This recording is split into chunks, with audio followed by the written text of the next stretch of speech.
نظر امت کے دلوں کی دھڑکن، مسلمانوں کی جان اور مسلمانوں کی شان سیدنا حضرت حسین رضی اللہ عنہ کی شہادت کا دن ہے۔ ہر مسلمان وہ سال کے 12 مہینے کسی دن سے واقف ہو کہ نہ ہو، لیکن محرم سے ضرور واقف ہوتا ہے۔ اور ہر مسلمان اس مہینے میں اتنا تو جانتا ہی ہے کہ ایک بڑا سانحہ ہوا تھا کربلا میں، حضرت حسین کی شہادت ہوئی تھی۔ باقی کیا ہوا تھا یہ پتہ ہو یا نہ ہو، حالانکہ اسی سے ہفتہ 10 دن پہلے پہلی محرم کو حضرت حسین کے پر نانا رشتے میں رکھتے ہیں۔ حضور پاک صلی اللہ علیہ وسلم کے خسر اسلام کے دوسرے خلیفہ اور نبیوں کے بعد جن کا دوسرا سب سے بڑا مقام ہے، سیدنا حضرت عمر بن خطاب رضی اللہ عنہ کی شہادت ہوئی۔ ان جلسوں کی برکت سے شاید آپ جانتے ہوں، لیکن بڑی تعداد مسلمانوں کی نہیں جانتی۔ اس سے 2 ہفتہ پہلے، 12 دن پہلے، حضرت علی کے ہمزلف حضرت حسین کے خالو، حضور کے دورے داماد، اسلام کے تیسرے خلیفہ، نبیوں کے بعد جن کا تیسرا سب سے بڑا مقام ہے، سیدنا حضرت عثمان غنی رضی اللہ عنہ کی بڑی دردناک اور مظلومانہ شہادت ہوئی ہے۔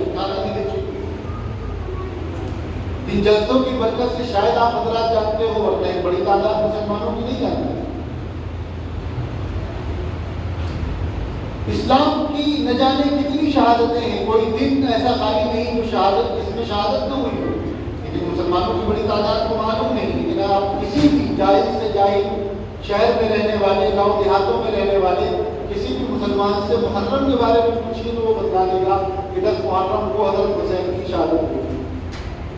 ہم بھی جانتے ہیں، آپ بھی جانتے ہیں۔ ضرورت اس بات کی ہے کہ اصل میں ہوا کیا تھا، کیسے حالات بنے، کون لوگ تھے، کیا ہوا، ہر مسلمان اس سے واقف ہے۔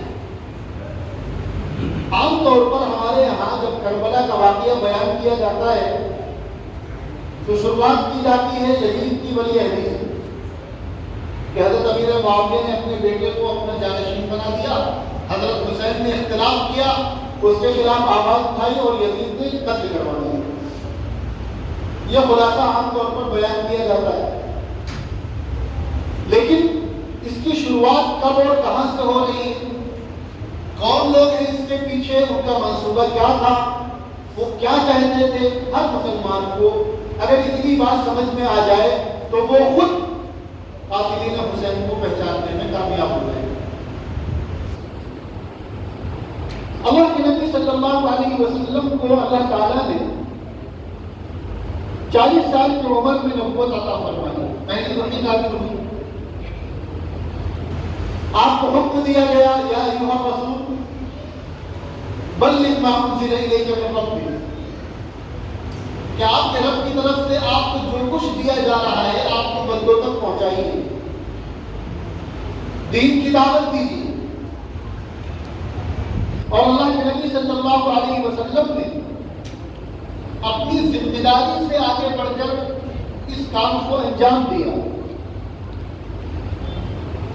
حج کے موقع پر آقا صلی اللہ علیہ وسلم نے صحابہ کرام سے پوچھا تھا حل بلغت، کیا میں نے پہنچا دیا، کیا میں نے پہنچا دیا؟ پہلے تو بڑی تعداد کے صحابہ سمجھ ہی نہیں سکے کہ اس سوال کا کیا مطلب ہے، لیکن جب سمجھ میں آئی بات تو بہت سے صحابہ کی چیخیں نکل گئی، آقا یہ آپ کیا کہہ رہے ہیں؟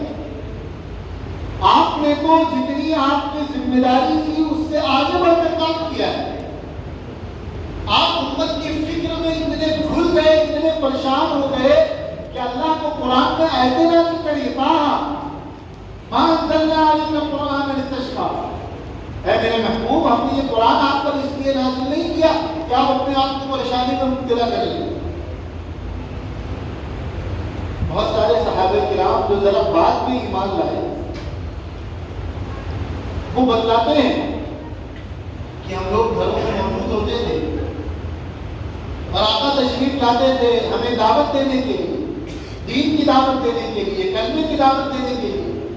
ہم ان کا مذاق اڑا کے ان کو دھتکار کے بھگا دیا کرتے تھے اور ہمارا یہ خیال ہوتا تھا کہ اب یہ دوبارہ نہیں آئیں گے.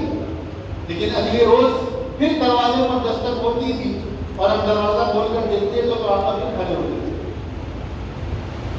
اس طرح رسول اللہ صلی اللہ علیہ وسلم نے اپنی ذمہ داری ادا کی. مکے کے جو 13 سال آپ کے گزرے وہ مظلومیت کی ایک الگ داستان ہے.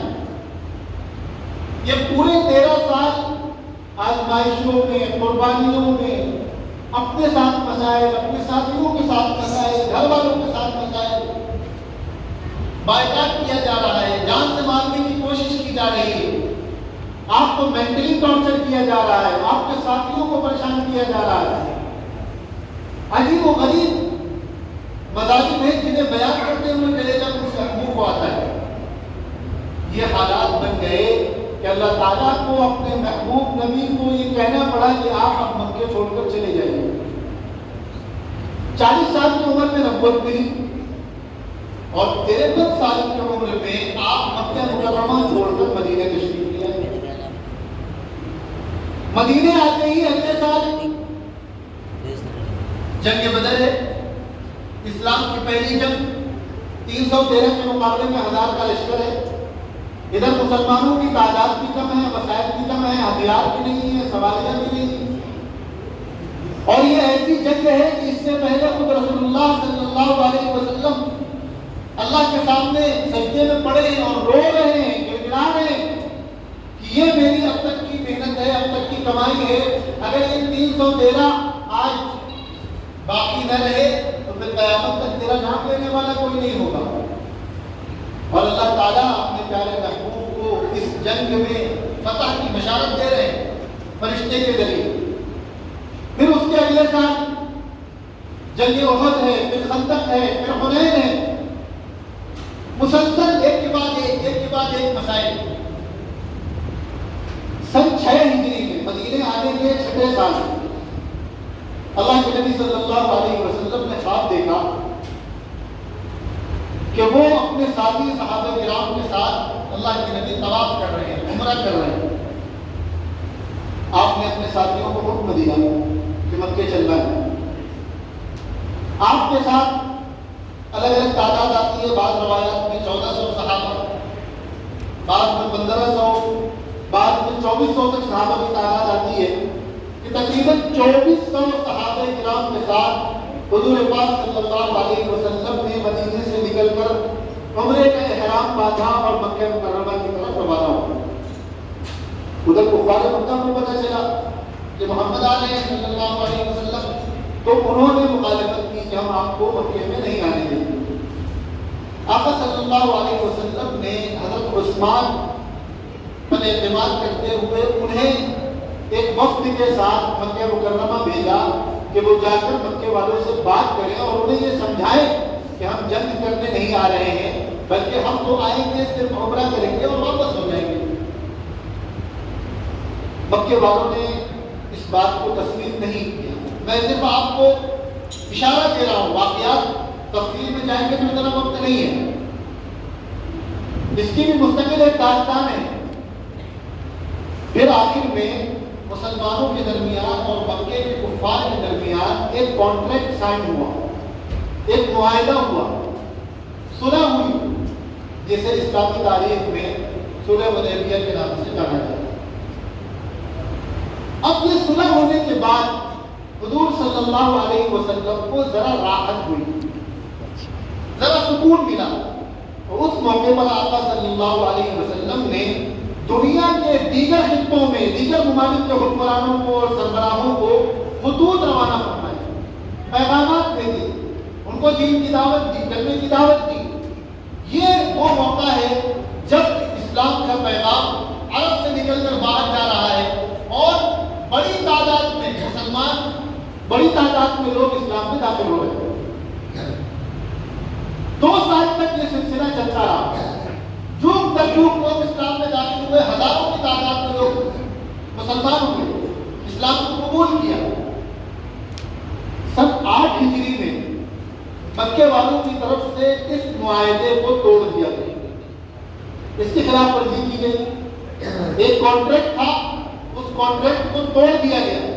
تو اب اللہ کے نبی نے یہ کہلوایا کہ بھائی یہ معاہدہ تمہاری طرف سے توڑا گیا ہے، صلح نامہ تمہاری طرف سے خراب کیا گیا ہے، لہذا اب وہ معاہدہ ختم ہے۔ اور آقا صلی اللہ علیہ وسلم اپنے 10,000 جانساروں کا لشکر لے کر مکہ مکرمہ پہنچے۔ مکہ فتح ہوا، باقاعدہ آفیشلی مکے پر مسلمانوں کا قبضہ ہوا، اسلامی پرچم لہرایا۔ حضور پاک صلی اللہ علیہ وسلم نے خانہ کعبہ کے اندر جو 313 بت رکھے ہوئے تھے انہیں اپنے ہاتھوں سے گرایا، خانہ کعبہ کو پاک کیا گیا۔ خانہ کعبہ کی چھت پر سیدنا بلال حبشی رضی اللہ عنہ نے اذان دی، اور اس طرح مکہ مکرمہ مسلمانوں کے ہاتھ میں آ گیا۔ مکہ فتح ہونے کے بعد اس علاقے میں 2 مذہبی قیادتیں موجود تھیں۔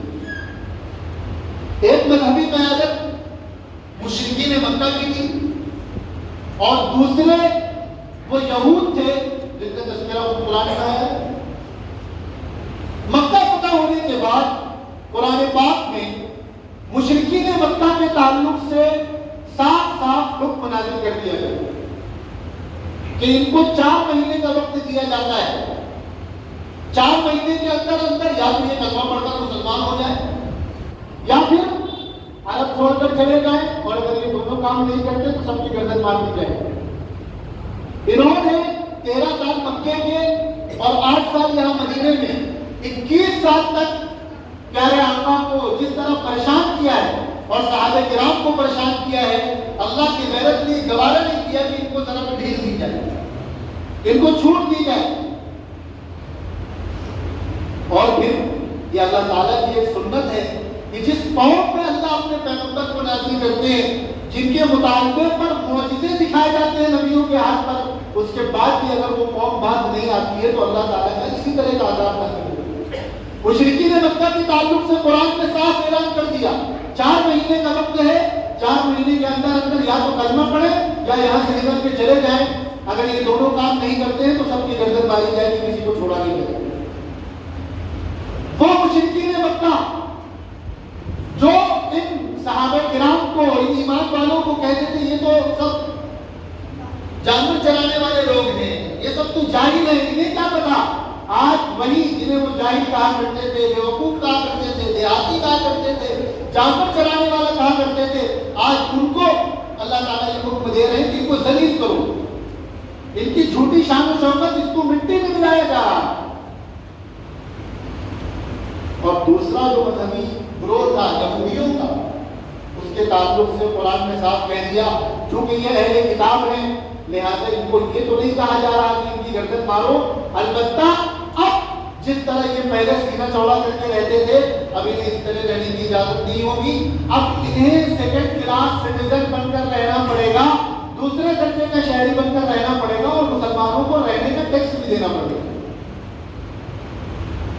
اور پھر اللہ کے نبی صلی اللہ علیہ وسلم نے اس کے بعد صحابہ کرام کے ساتھ مل کر یہودیوں کا جو سب سے مضبوط قلعہ تھا خیبر جسے کہتے ہیں، آج بھی یہودی اس کو بڑا یاد رکھتے ہیں، ان کے آج بھی ابھی چند دنوں پہلے کی بات ہے سوشل میڈیا پر میں نے ایک فوٹو دیکھی، اسرائیل میں چند لوگ ہیں اور ایک ہاتھ میں پلے کارڈ لیے ہوئے ہیں جس میں لکھا ہے خیبر واز یور لاسٹ چانس، یعنی مسلمانوں کو مخاطب کر کے کہہ رہے خیبر تمہارے پاس آخری موقع تھا، اب ہم تمہیں موقع نہیں دیں گے۔ یہودی آج بھی اسے یاد کیے ہوئے، تو وہ یہودیوں کا سب سے مضبوط قلعہ تھا مدینے کے، اور اس خطے کے سارے یہودی وہاں جمع ہو گئے تھے۔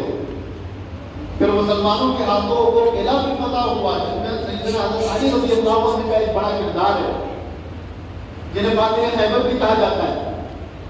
تو اس طرح مشرکین مکہ کی بھی قبر توڑی گئی، یہودیوں کی بھی قبر توڑی گئی، مشرکین مکہ کو بھی ذلیل کیا گیا اور یہودیوں کو بھی ذلیل کیا گیا۔ وہ یہودی جو خود کو نبیوں کی اولاد کہتے تھے، فخر کرتے تھے. سارے تماشے انہوں نے 2000 اور 4000 سال سے کر رکھے تھے اور وہ جن کا مذاق اڑاتے تھے انہی کے ہاتھوں اس طرح یہودیوں کی جھوٹی شان و شوکت کو زمین میں ملایا گیا, مٹی میں ملایا گیا. اس کے 2 سال کے بعد اللہ کے نبی صلی اللہ علیہ وسلم دنیا سے چلے گئے, پردہ فرمایا. قیادت خلافت آئی سیدنا حضرت ابوبکر صدیق کے ہاتھ میں.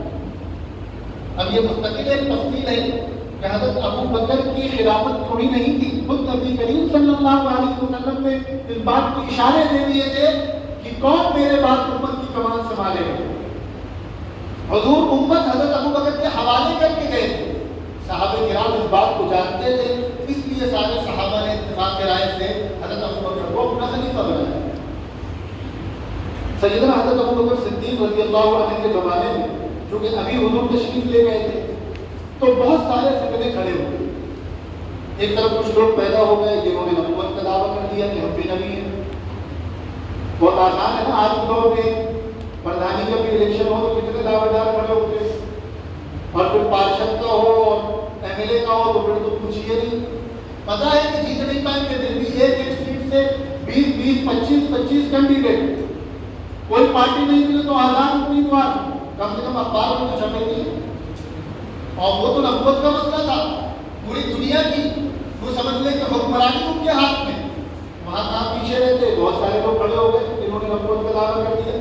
ہمارے ملک میں بھی انگریزوں کے زمانے میں ایک کمبخت تھا غلام احمد, مرزا غلام احمد قادیان میں رہنے والا تھا, اس نے بھی نبوت کا دعویٰ کر دیا اور بہت سارے اس کے پیچھے بھی بھاگ گئے. اسی طرح نبی کریم صلی اللہ علیہ وسلم کے دنیا سے جانے کے بعد ایک طبقہ کھڑا ہو گیا, اس نے کہا کہ ہم تو حضور کو زکات دیا کرتے تھے, اب ہم ابوبکر کو زکات نہیں دیں. اس طرح الگ الگ فتنے کھڑے ہوئے. حضرت ابوبکر صدیق رضی اللہ عنہ نے اپنے 2.5 سالہ دور خلافت میں ان تمام فتنوں سے مقابلہ کیا, انہیں ختم کیا, اور پیارے آقا صلی اللہ علیہ وسلم جس طرح صاف ستھرا کامل اور مکمل دین چھوڑ کر گئے تھے, اسی طرح اس دین کو بالکل صاف ستھرا کر کے حضرت عمر فاروق رضی اللہ عنہ کے حوالے کر دیا. اب دور آیا ہے سیدنا حضرت عمر بن خطاب رضی اللہ عنہ کا, اور میں اپنے طالبی کو ساتھیوں سے بھی کہتا ہوں, علماء سے بھی کہتا ہوں, اور آپ سے بھی کہہ رہا ہوں, آپ حضرت عمر کے دور کا ضرور مطالعہ کریں. پوری اسلامی تاریخ کا مطالعہ کریں نہ کریں, حضرت عمر کے جو 10 سالہ دور ہیں ان کا مطالعہ کریں تو آپ یہ محسوس کریں گے اور آپ کا دل یہ گواہی دے گا کہ اللہ تعالیٰ نے جو اسلام آسمان سے نازل کیا, جو دین نازل کیا, اس کو عملی میدان میں پریکٹیکلی اگر آپ 100% دیکھنا چاہتے ہیں تو وہ زمانہ سیدنا حضرت عمر بن خطاب کا ہے. عمر کے جانے کے بعد وہ دور دوبارہ پلٹ کر دیا ہے. یعنی بالکل 100% اسلام, کہتے ہیں نا جب پھول بالکل اپنے عروج پر ہوتا ہے, ایک دم کھل جاتا ہے, وہ دور ہے سیدنا فاروق اعظم رضی اللہ عنہ کا. اب بہت سارے وہ کام جو رسول اللہ صلی اللہ علیہ وسلم اپنی زندگی میں کرنا چاہتے ہیں وہ حضرت عمر رضی اللہ عنہ کے زمانے میں پورے ہو رہے ہیں, اس کے بعد حضرت عثمان کے زمانے میں بھی پورے ہو رہے ہیں. اور علماء کے لیے اللہ تعالیٰ نے قرآن کریم میں ارشاد فرمایا الیوم اکملت لکم دینکم, کہ دین مکمل ہو گیا. تو بہت سارے مفسرین اور علماء یہ بات کہتے ہیں کہ دین کی تکمیل یعنی اصول دین کی تکمیل ہو گئی ہے, لیکن دین مکمل ہوگا خلفائے راشدین کے ساتھ. بات سمجھ رہے ہیں؟ بہت سارے ہمارے لال مجفر ہر دور میں رہتے ہیں, آپ کے لکھنؤ میں بھی بہت سارے ایسے لوگ ہوں گے جن کا کہنا ہے کہ حضور تو چلے گئے, اب ہم عمر کا فیصلہ کیوں مانیں, یہ 20 رکعت تراویح تو عمر کی شروع کی ہوئی ہے, ہم کیوں مانیں, ایک مجلس کی 3 طلاق 3 حضرت عمر نے شروع کی ہے, ہم کیوں مانیں, جمعہ کی 2 اذانیں حضرت عثمان نے شروع کی ہے, ہم کیوں مانیں. تو یہ بات سمجھنے کی ضرورت ہے کہ دین مکمل ہوگا خلفائے راشدین کو ملا کر. بہت سارے وہ کام جو تکمیل دین کا حصہ تھے, حضور چاہتے تھے اپنے زمانے میں قرآن کو جمع کر دیں. قرآن الگ الگ جگہوں پر لکھا ہوا تھا, لیکن آقا صلی اللہ علیہ وسلم کو اللہ تعالیٰ نے واپس بلا لیا. تو یہ کام کب ہوا ہے, یہ کام حضرت ابوبکر رضی اللہ عنہ کے زمانے میں شروع ہوا ہے, خلفائے راشدین کے زمانے میں مکمل ہوا ہے. حضور صلی اللہ علیہ وسلم نے حکم دیا کہ یہودیوں کو جزیرہ عرب سے نکالو. اس حکم پر عمل ہوا ہے سیدنا عمر فاروق رضی اللہ عنہ کے زمانے میں. اس طرح کے بہت سارے کام ہیں. تو جب تکوین دین کی بات کی جائے گی تو خلفائے راشدین تک بھی سارا زمانہ بھی شامل کیا جائے گا. یہ ایک مستقل گفتگو ہے. حضرت عمر رضی اللہ عنہ کے زمانے میں، حضرت ابوبکر صدیق رضی اللہ عنہ کے زمانے میں انہوں نے اس وقت کی جو دو بڑی سپر پاور طاقتیں تھیں، رومن امپائر جسے قیصر کہا جاتا تھا اور فارس جسے کسرا کہا جاتا تھا، ایران کا جو علاقہ تھا، یہ دو دنیا کی سپر پاور طاقتیں تھیں. روم اور فارس، یاد رہے گا کیا تھی؟ روم اور فارس یہ دو سپر پاور طاقتیں تھیں اور پوری دنیا کے سارے ممالک انہی دو گروپ میں بٹے ہوئے تھے. ایک گروپ تھا جو رومن امپائر کے ساتھ تھا، ایک گروپ تھا جو فارس کے ساتھ تھا. حضرت ابوبکر صدیق رضی اللہ عنہ نے اپنے زمانے میں شام کے علاقے میں جو اس وقت رومن امپائر کے تحت آتا تھا، وہاں صحابہ کرام کا ایک لشکر روانہ کر دیا تھا اس کو فتح کرنے کے لیے. حضرت عمر رضی اللہ عنہ کا زمانہ آیا تو انہوں نے اپنے زمانے میں صحابہ کرام کا لشکر بھیجا ہے کسرا کو فتح کرنے کے لیے. یہ جو حضرت ابوبکر نے جس لشکر کو رومن امپائر سے جنگ کرنے کے لیے بھیجا تھا، وہ لشکر گیا تو حضرت ابوبکر کے زمانے میں ہے، لیکن فتح کے نغمات گاتے ہوئے آیا ہے سیدنا حضرت عمر بن خطاب کے زمانے میں. اور اسی طرح کسرا فتح ہوا ہے حضرت عمر بن خطاب رضی اللہ عنہ کے زمانے میں. دنیا کی ان دو سپر پاور طاقتوں کو توڑنے میں، کمزور کرنے میں اور اس کی فتح کا سہرا اگر کسی کے سر پر ہے تو سیدنا حضرت عمر بن خطاب رضی اللہ عنہ ہے. اللہ کے نبی صلی اللہ علیہ وسلم نے جب آپ نے خطوط روانہ فرمائے عرب کے باہر دیگر ممالک کو، تو کسرا کے نام بھی خط بھیجا تھا اور روم کے بادشاہ کے نام بھی خط بھیجا تھا. روم کے بادشاہ کے پاس، قیصر کے پاس وہ خط پہنچا تو اس نے اس خط کا اکرام کیا کہ ایک بڑی سلطنت کے بادشاہ نے بھیجا ہے تو اس کی عزت کی جائے، اس کا اکرام کیا جائے. لیکن کسرا کا جو بادشاہ تھا خسرو پرویز، اس نے حضور صلی اللہ علیہ وسلم کے خط کی توہین کی اور اس خط کو پھاڑ دیا.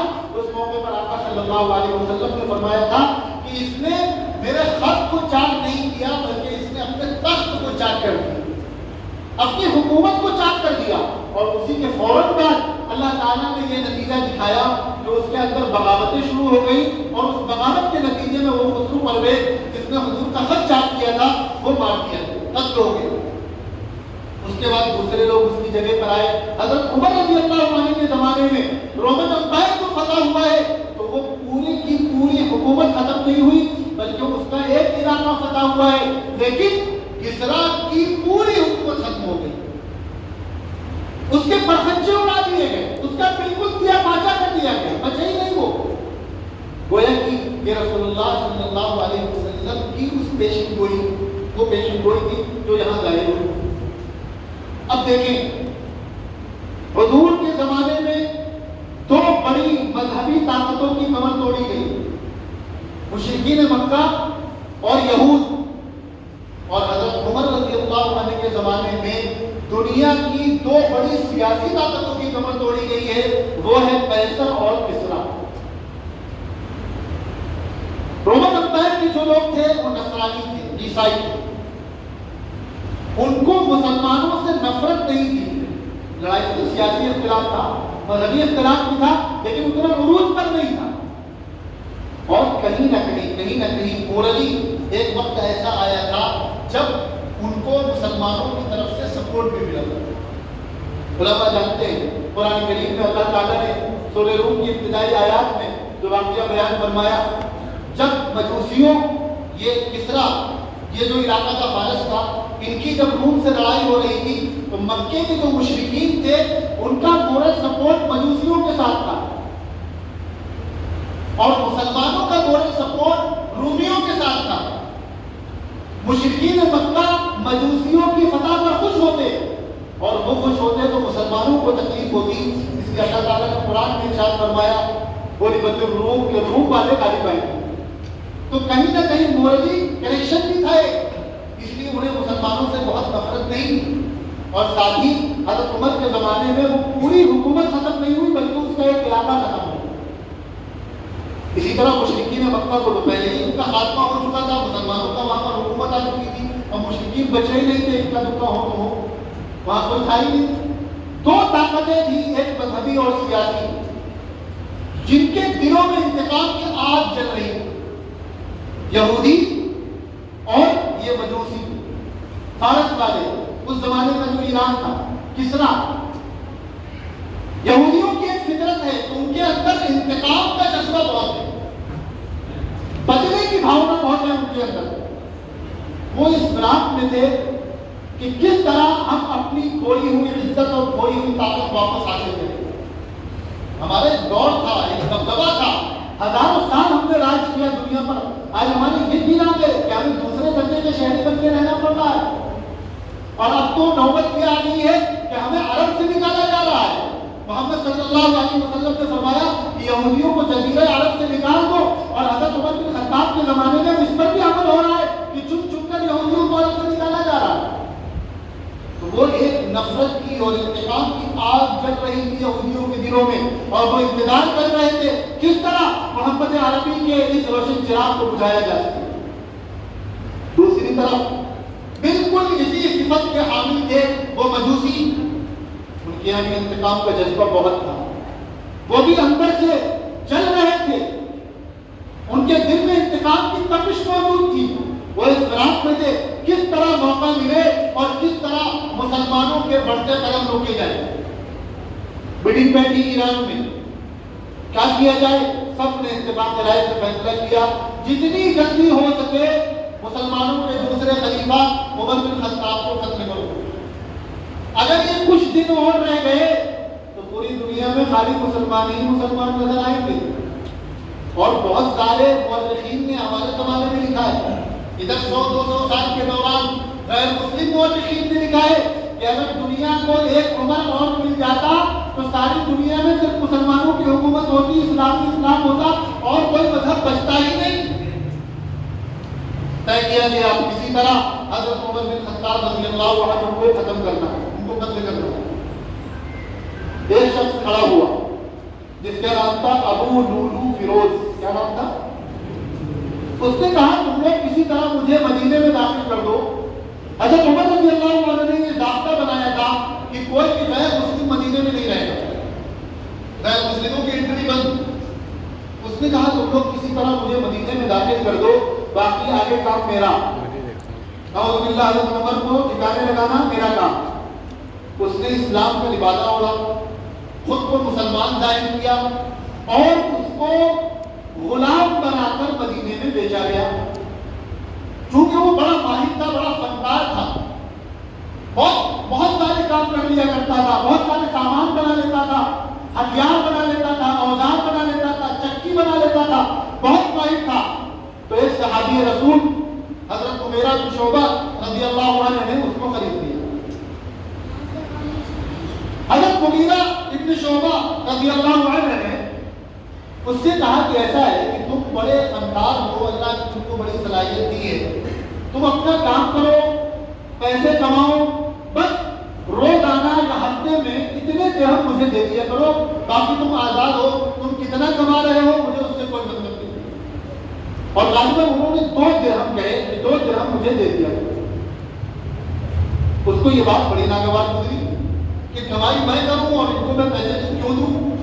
ایک مرتبہ حضرت عمر بن خطاب رضی اللہ عنہ گشت کے لیے نکلے، اس نے آپ کو دیکھ کر کہا، شکایت کی کہ میرے مالک نے میرے اوپر میری سکت سے زیادہ ٹیکس لگا رکھا ہے، آپ اسے کم کرائیے۔ حضرت عمر نے پوچھا کہ تم کیا کرتے ہو، کیا کیا کام تمہیں آتا ہے، تمہاری کمائی کتنی ہے، سب بتاؤ۔ جب اس نے بتایا تو حضرت عمر نے فرمایا کہ بھائی تم تو کام بہت جانتے ہو اور تمہاری کمائی بھی ٹھیک ٹھاک ہے، لہٰذا تمہارے مالک نے جو ٹیکس لگایا ہے وہ زیادہ نہیں۔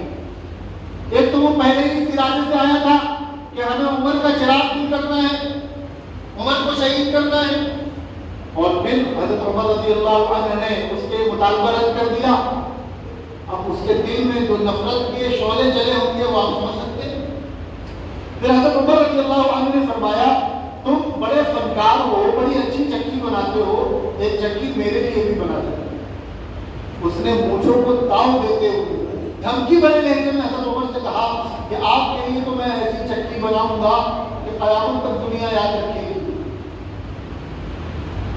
جب حضرت عمر وہاں سے ہٹے آگے بڑھے تو حضرت عمر کی فراست دیکھی، انہوں نے اپنے ساتھیوں سے کہا کہ یہ شخص مجھے جان سے مارنے کی دھمکی دے رہا ہے۔ صحابہ کرام نے کہا پھر تو یا تو آپ اپنے لیے باڈی گارڈ رکھ لیجیے۔ آپ نے فرمایا نہیں، زندگی اللہ کی دی ہوئی ہے، جب وقت لکھا ہوگا تب تو جانا ہی، باڈی گارڈ رکھنے سے منع کیجیے۔ انہوں نے کہا پھر اس شخص کو گرفتار کیا جائے، اس کی نیت ٹھیک نہیں لگ رہی ہے، آپ امیر المومنین ہیں، اس وقت پوری امت کا برکت اور مرجع آپ ہیں، خدا نہ خواستہ آپ کو کچھ ہو گیا تو بڑا نقصان ہو جائے گا، اس کو فوراً گرفتار کرنے کا حکم دیجیے۔ حضرت عمر کا انصاف، آپ نے فرمایا جب تک جرم ہو نہ جائے تب تک گرفتار کیسے کیا جائے؟ جب صرف شک کی بنیاد پر گرفتار نہیں کیا جا سکتا، لہذا اسے آزاد چھوڑ دیا۔ ادھر اس نے کیا کام شروع کیا؟ اس نے ہتھیار بنانا شروع کیا حضرت عمر کو مارنے کے لیے۔ 2 دھاری ہتھیار بنایا۔ ہمارے گھروں میں جو چاقو استعمال کیا جاتا ہے اس کی ایک طرف دھار ہوتی ہے، اس نے 2 دھاری ہتھیار بنایا دونوں طرف سے، اور اسے خوب کئی دنوں تک تیار کیا، اور اس کے بعد اس کو زہر کے پانی میں بجھایا۔ یہ طریقہ ہوا کرتا تھا، ایک طرف تلوار کو تیار کر کے آگ میں بہت دیر گرم کیا جاتا تھا، جب وہ تلوار ایک دم سرخ ہو جاتی تھی تو دوسری طرف کسی برتن میں زہر کا پانی بھرا رہتا تھا، اس گرم تلوار کو اس زہر کے پانی میں بجھایا جاتا تھا تو وہ زہر اس میں سرایت کر جاتا تھا۔ اب یہ تلوار جب کسی سے اس تلوار سے کسی پر حملہ کیا جائے تو پھر یہ تلوار سے وہ بدن کو نہیں کاٹتی تھی بلکہ وہ زہر پورے جسم میں پھیل جاتا تھا تاکہ آدمی بچنے ہی نہ پائے۔ ادھر وہ حضرت عمر کو شہید کرنے کے لیے ہتھیار بنا رہا، ادھر حضرت عمر دعا کر رہے ہیں اے اللہ مجھے شہادت کی موت عطا فرما۔ کیا دعا کر رہے ہیں؟ شہادت کی موت عطا فرما۔ کون دعا کر رہا ہے؟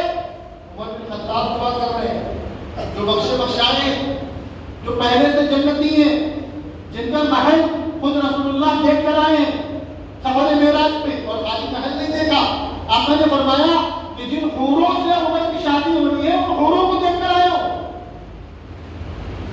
وہ عمر جن کے بارے میں حضور فرما رہے میرے بعد کوئی نبی ہوتا تو عمر نبی ہوتے، وہ عمر جن کے بارے میں حضور فرما رہے کہ اللہ نے عمر کی زبان اور دل پر حق کو جاری کر دیا ہے، وہ عمر جن کے بارے میں آقا فرما رہے کہ عمر قسم ہے اس ذات کی جس کے قبضے میں میری جان ہے، تم جس راستے سے گزرتے ہو شیطان کو راستہ چھوڑ دیتا ہے۔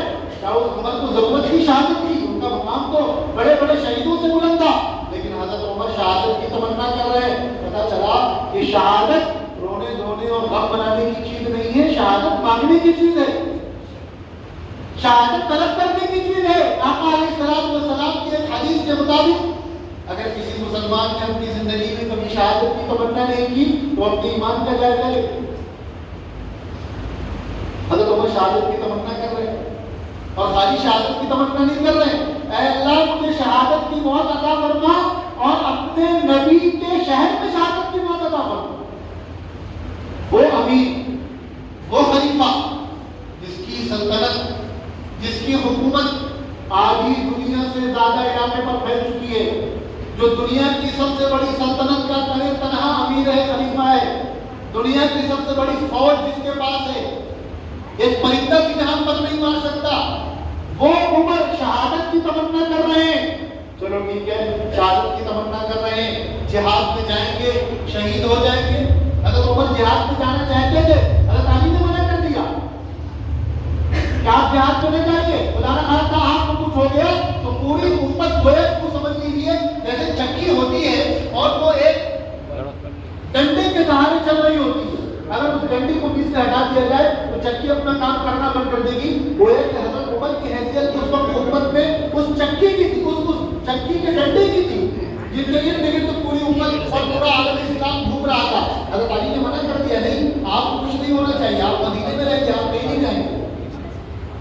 تو چلو شہادت کی تمنا کر رہے ہیں تو سمجھ میں آتا ہے کہ جہاد میں جائیں گے اور وہاں شہید ہو جائیں گے، نہیں، تمنا کیا کر رہے ہیں؟ شہادت بھی چاہیے اور نبی کے شہر میں چاہیے جو دار حکومت ہے، جو راجدھانی ہے۔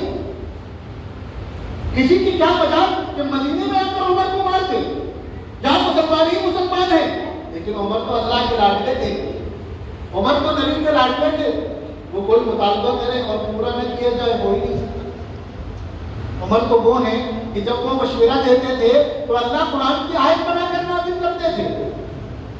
عمر نے کوئی مشورہ دیا، اللہ نے قرآن میں اسی مشورے کو حکم بنا کر نازل کر دیا، اور بہت ساری آیتیں وہ ہیں جس میں جن الفاظ میں عمر نے مشورہ دیا اللہ نے وہی الفاظ قرآن کی آیت بنا دی۔ وہ عمر اللہ سے کوئی چیز مانگے تو کیا اللہ ان کو خالی ہاتھ چھوڑ دیں گے؟ نہیں، ادھر وہ ملعون ابو لولو فیروز تلوار میں دھار بنا رہا ہے، ہتھیار تیار کر رہا ہے، نیزہ تیار کر رہا ہے حضرت عمر کو شہید کرنے کے لیے، اور ادھر حضرت عمر رضی اللہ عنہ اللہ سے دعا مانگ رہے ہیں۔ 27 ذی الحجہ کو صبح فجر کی نماز پڑھانے کے لیے حضرت عمر رضی اللہ عنہ مسجد نبوی تشریف لاتے ہیں۔ یہ ابو لولو فیروز یہ رات کے اندھیرے میں ہی جا کر مسجد میں چھپ گیا۔ حضرت عمر نماز کے لیے کھڑے ہوتے ہیں اور یہ اندھیرے سے نکلتا ہے اور پے در پے حضرت عمر پر 6 بار کرتا ہے، یہاں ناف کے پاس سے بات کرنا شروع کرتا ہے اور پے در پے 6 بار کرتا ہے، آپ کی آتے اور دیگر ساری چیزیں کاٹ دیتا ہے۔ پھر جب اسے لگتا ہے میرا کام ہو گیا، بھاگنے کی کوشش کرتا ہے تو چونکہ ممبر کی طرف تھا اور مسجد کا جو باہر نکلنے کا راستہ ہے وہ پیچھے کی طرف ہے اور صحابہ کرام کی صفیں بنی ہوئی ہیں، تو صحابہ کرام نے اس کو روکنے کی کوشش کی تو اس نے نکلنے کے لیے 17 یا 13 الگ الگ روایت آتی ہے صحابہ کرام کو زخمی کیا، جس میں 7 مزید صحابہ کرام شہید ہوئے۔ اور جب اس کو لگا کہ اب میں بچ نہیں پاؤں گا تو اس نے اسی ہتھیار سے اپنے آپ کو مار دیا۔ حضرت عمر رضی اللہ عنہ کو لے کر آیا گیا، دودھ پینے کو دیا گیا، وہ آنکھوں کے راستے باہر نکل گیا، کوئی اور کاری چیز پینے کو دی گئی، وہ بھی باہر نکل گئی۔ جب صحابہ کرام کو یہ لگا کہ اب حضرت عمر رضی اللہ عنہ کا آخری وقت آ گیا ہے تو انہوں نے آ کر یہ رائے دی کہ اب آپ اپنے بعد کوئی اپنا جانشین، کوئی نائب، کوئی خلیفہ متعین فرما دیجئے، اور یہ مشورہ دیا کہ آپ اپنے بیٹے عبداللہ ابن عمر کو مسلمانوں کا خلیفہ نامزد کر دیں۔ عبداللہ ابن عمر بہت بڑے صحابی ہیں، وہ نوجوان صحابی ہیں کہ جن کا صحابہ کرام میں بڑا احترام تھا، بہت صحابہ ان کی عزت کیا کرتے تھے، ادب کیا کرتے تھے، تقوی میں، طاعت میں، انصاف میں، عدل میں، سمجھ میں، علم میں، ہر چیز میں اعلیٰ مقام پر فائز تھے۔ اگر حضرت عمر ان کو اپنے بعد خلیفہ نامزد کرتے تو بالکل حق فیصلہ کرتے، وہ اس کے حقدار تھے کہ انہیں خلیفہ بنایا جاتا، لیکن حضرت عمر رضی اللہ عنہ نے کیا فرمایا؟ نہیں، میں اپنے بعد اپنے خاندان میں کسی پر یہ بوجھ ڈالنا نہیں چاہتا۔ حضرت عمر رضی اللہ عنہ نے فرمایا اگر میں اپنے بعد کسی کو نامینیٹ کروں، نامزد کروں، تو ابو بکر بھی ایسے ہی کر کے گئے تھے۔ حضرت ابو بکر نے حضرت عمر کو نامینیٹ کیا تھا، منتخب کیا تھا کہ عمر خلیفہ بنے، اور یہ بھی اللہ کے منصوبے کا حصہ تھا، خود سے نہیں کیا تھا، اللہ کا ایک منصوبہ تھا کہ ابو بکر کے بعد عمر خلیفہ بنیں گے، لہذا حضرت ابو بکر نے حضرت عمر کو خلیفہ نامزد کیا اور سارے صحابہ نے مانا۔ تو فرمایا اگر میں اپنے بعد کسی کو نامزد کروں تو ابو بکر نے ایسے کیا تھا، اور اگر میں کسی کو نامزد نہ کروں تو پیارے آقا نے ایسے ہی کیا تھا۔ حضور صلی اللہ علیہ وسلم نے اشارے دیے، ہنٹ دیا تھا کہ حضرت ابو بکر کو خلیفہ بنایا جائے، لیکن منتخب نہیں کیا تھا۔ صحابہ نے اپنے آپسی اتفاق سے، اجماع سے، امت کا سب سے پہلا اجماع جو ہوا ہے وہ حضرت ابو بکر کی خلافت پر ہوا ہے۔ حضرت ابو بکر کو خلیفہ منتخب کیا تو فرمایا کہ اگر میں کسی کو نامزد نہ کروں تو پیارے آقا نے ایسے کیا تھا، آپ نے فرمایا میں بیچ کا ایک راستہ اختیار کرتا ہوں، جو خیر ہی خیر ہوگا۔ انہوں نے 6 لوگوں کی کمیٹی بنائی۔ کتنے لوگوں کی؟ 6 لوگوں کی کمیٹی بنائی۔ یہ 6 عشرہ مبشرہ میں سے تھے۔ عشرہ مبشرہ ان صحابہ کرام کو کہا جاتا ہے، وہ 10 خوش نصیب صحابہ کرام جن کو ایک ہی بیٹھک میں اللہ کے نبی نے نام لے کر جنتی ہونے کی بشارت دی ہے کہ ابو بکر کی جنتی، عمر کی جنتی، عثمان کی جنتی، علی کی جنتی، طلحہ کی جنتی، زبیر کی جنتی، عبد الرحمن بن عوف کی جنتی، اور سعد بن ابی وقاص کی جنتی، اور مزید 2 نام اور ہیں۔ وہ صحابی حضرت عمر نے 6 لوگوں کی کمیٹی بنائی، جس میں حضرت عثمان ہے، حضرت علی ہے، حضرت عبد الرحمن بن عوف ہے، حضرت طلحہ بن زبیر غالباً، اور 2 صحابی اور 6 صحابہ کرام کی کمیٹی بنی اور یہ کہا کہ یہ لوگ آپسی رائے مشورے سے اور مسلمانوں کے مشورے سے اپنا خلیفہ منتخب کریں۔ ان صحابہ کرام کو یہ طے ہوا کہ ہم میں سے 3 باقی 3 کے سلسلے میں دستبردار ہو جائے، یعنی 3 لوگ اپنا حق چھوڑ دیں۔ لہذا 3 لوگوں نے اپنا حق چھوڑ دیا، اب بچے 3، حضرت عثمان، حضرت علی، حضرت عبد الرحمن بن عوف۔ اب یہ طے ہوا کہ ان میں سے جو اپنا حق چھوڑ دے اسے یہ فیصلے کا اختیار دیا جائے کہ وہ خلیفہ منتخب کرے۔ لہذا حضرت عبد الرحمن بن عوف نے اپنا حق چھوڑ دیا۔ اب انہیں یہ پاور آف اٹارنی دیا گیا کہ وہ ان دونوں میں کسی ایک کو خلیفہ بنائے۔ حضرت عبد الرحمن بن عوف نے مسلمانوں سے مشورہ کرنا شروع کیا اور ادھر حضرت عثمان سے کہا کہ آپ بتائیں کیا رائے ہے آپ کی۔ حضرت عثمان نے کہا اچھا حضرت عثمان، حضرت علی 2 لوگ بچے، دونوں ہمدرد ہیں، دونوں نبی کے داماد ہیں۔ حضرت عثمان کو 2 بیٹیاں گئی ہیں، حضرت علی کو 1 بیٹی گئی ہے، یعنی ساڑھو ہے آپس میں، دونوں کی بڑی قربانیاں ہیں، دونوں ایک دم ابتدا میں ایمان لانے والے ہیں، جن دونوں کی پوری زندگی نبی کی اور اسلام کی خدمت میں گزری ہے، دونوں اللہ کے اور نبی کے شیر ہیں، دونوں سے نبی کو بے پناہ محبت ہے۔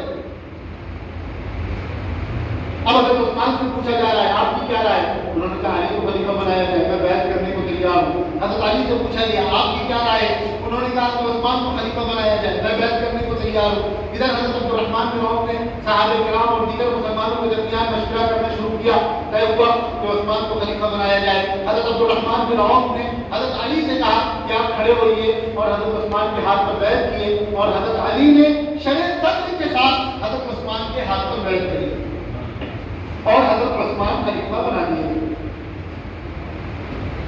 ادھر مجوسیوں کے دل میں جو انتقام کی راہ چل رہی تھی اس کو عملی جامہ انہوں نے پہنایا، حضرت عمر کو شہید کر دیا۔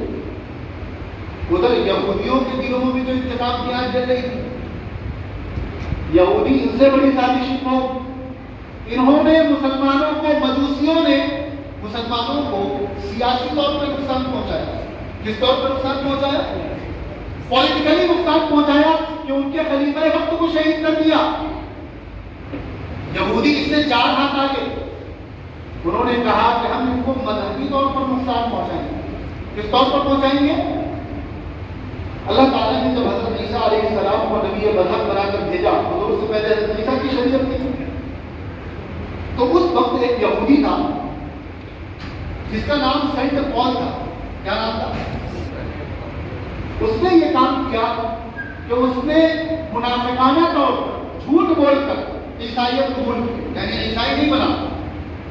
یہ اس نے شو کیا کہ میں عیسائی ہو گیا ہوں، اور عیسائی بننے کے بعد اس نے عیسائیوں کے درمیان اپنا ایک نام پیدا کیا، اور اس کے بعد اس نے عیسائیت میں اس طرح بگاڑ پیدا کی کہ یہ جو عیسائیوں میں عقیدہ ہے کہ حضرت عیسیٰ یہ خود خدا ہے، سب سے پہلے اسی نے عیسیٰ ملنے کی شروعات کی، اور اس طرح اس نے پوری عیسائیت کو بگاڑ کر رکھ دیا۔ وہ یہودی دماغ یہاں بھی چل رہا ہے۔ یمن کا رہنے والا ایک یہودی جس کا نام عبداللہ ابن سبا تھا، کیا نام تھا؟ یہ یہودی تھا، یمن کا رہنے والا تھا۔ اس نے سیم کسی پیکج پر کام لگانے کی سوچی۔ اس نے کیا کیا؟ یہ بھی جھوٹ بول کر اس نے یہ اعلان کیا کہ وہ مسلمان ہو گیا۔ حالانکہ مسلمان نہیں ہوا، وہ یہودی تھا۔ اس نے مسلمان ہونے کا اعلان کیا، اور مسلمان ہونے کا اعلان کرنے کے بعد اب اس نے منصوبہ بنانا شروع کیا کہ کس طرح ہمارے اس کے آباء و اجداد نے یہ حرکت کی تھی، خاص طور پر سینٹ پال نے کہ عیسائیت کو بگاڑا تھا، اب کس طرح مذہب اسلام کو بگاڑا جائے۔ وہ نکلا یمن سے، مدینے آیا، مصر گیا، شام گیا، ہر جگہ جا کر جہاں نئی فتوحات ہوئی تھی اور جہاں نئے نئے لوگ اسلام میں داخل ہوئے تھے، جو ذرا ایمان کے کمزور تھے، اس نے فیصلہ کیا کہ ان کو بہکایا جائے، لیکن کہیں اس کی دال نہیں گئی۔ وہ دنیا گھومتا گھومتا پہنچا ایران۔ کہاں پہنچا؟ پہلے سے ایران والوں کے دل میں یہ بھارت جو ایمان لے بھی آئے تھے، لیکن اس سے پہلے ان کے دل میں کہیں نہ کہیں یہ ملامت تھی، یہ افسوس تھا کہ ہماری شان و شوکت کو مسلمانوں نے ختم کر دیا۔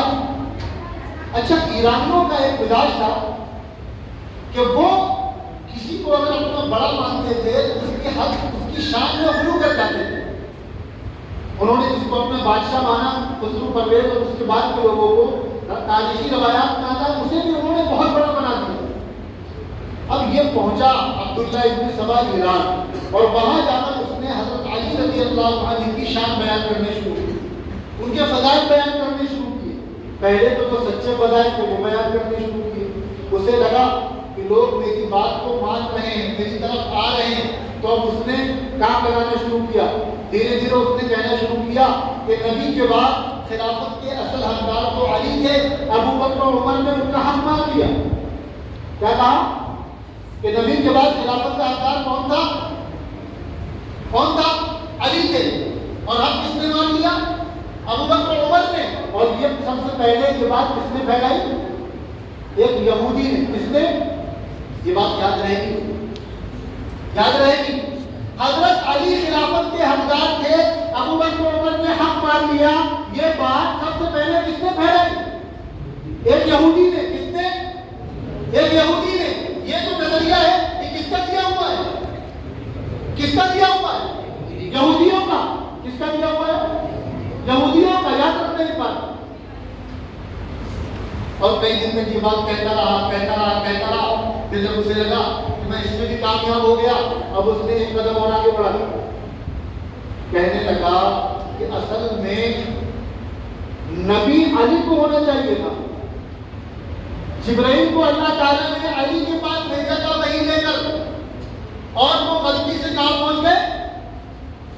محمد رسول اللہ کے پاس پہنچ گئے. آپ کو معلوم ہے آج بھی عبداللہ ابن سبا کی جو روحانی اولادیں ہیں ان کا یہی عقیدہ ہے. اور یہ عقیدہ کس نے دیا ہے؟ کس نے دیا ہے؟ یہودی نے دیا ہے. کس نے دیا ہے؟ کئی دن تک یہ پھیلاتا رہا. اس سے لگا جب میں اس میں بھی کامیاب ہو گیا ہوں تو اس نے ایک اور بات کہی. اس نے کہا اصل میں علی انسان نہیں ہے, علی دنیا میں خدا کا روپ ہے. علی کیا ہے؟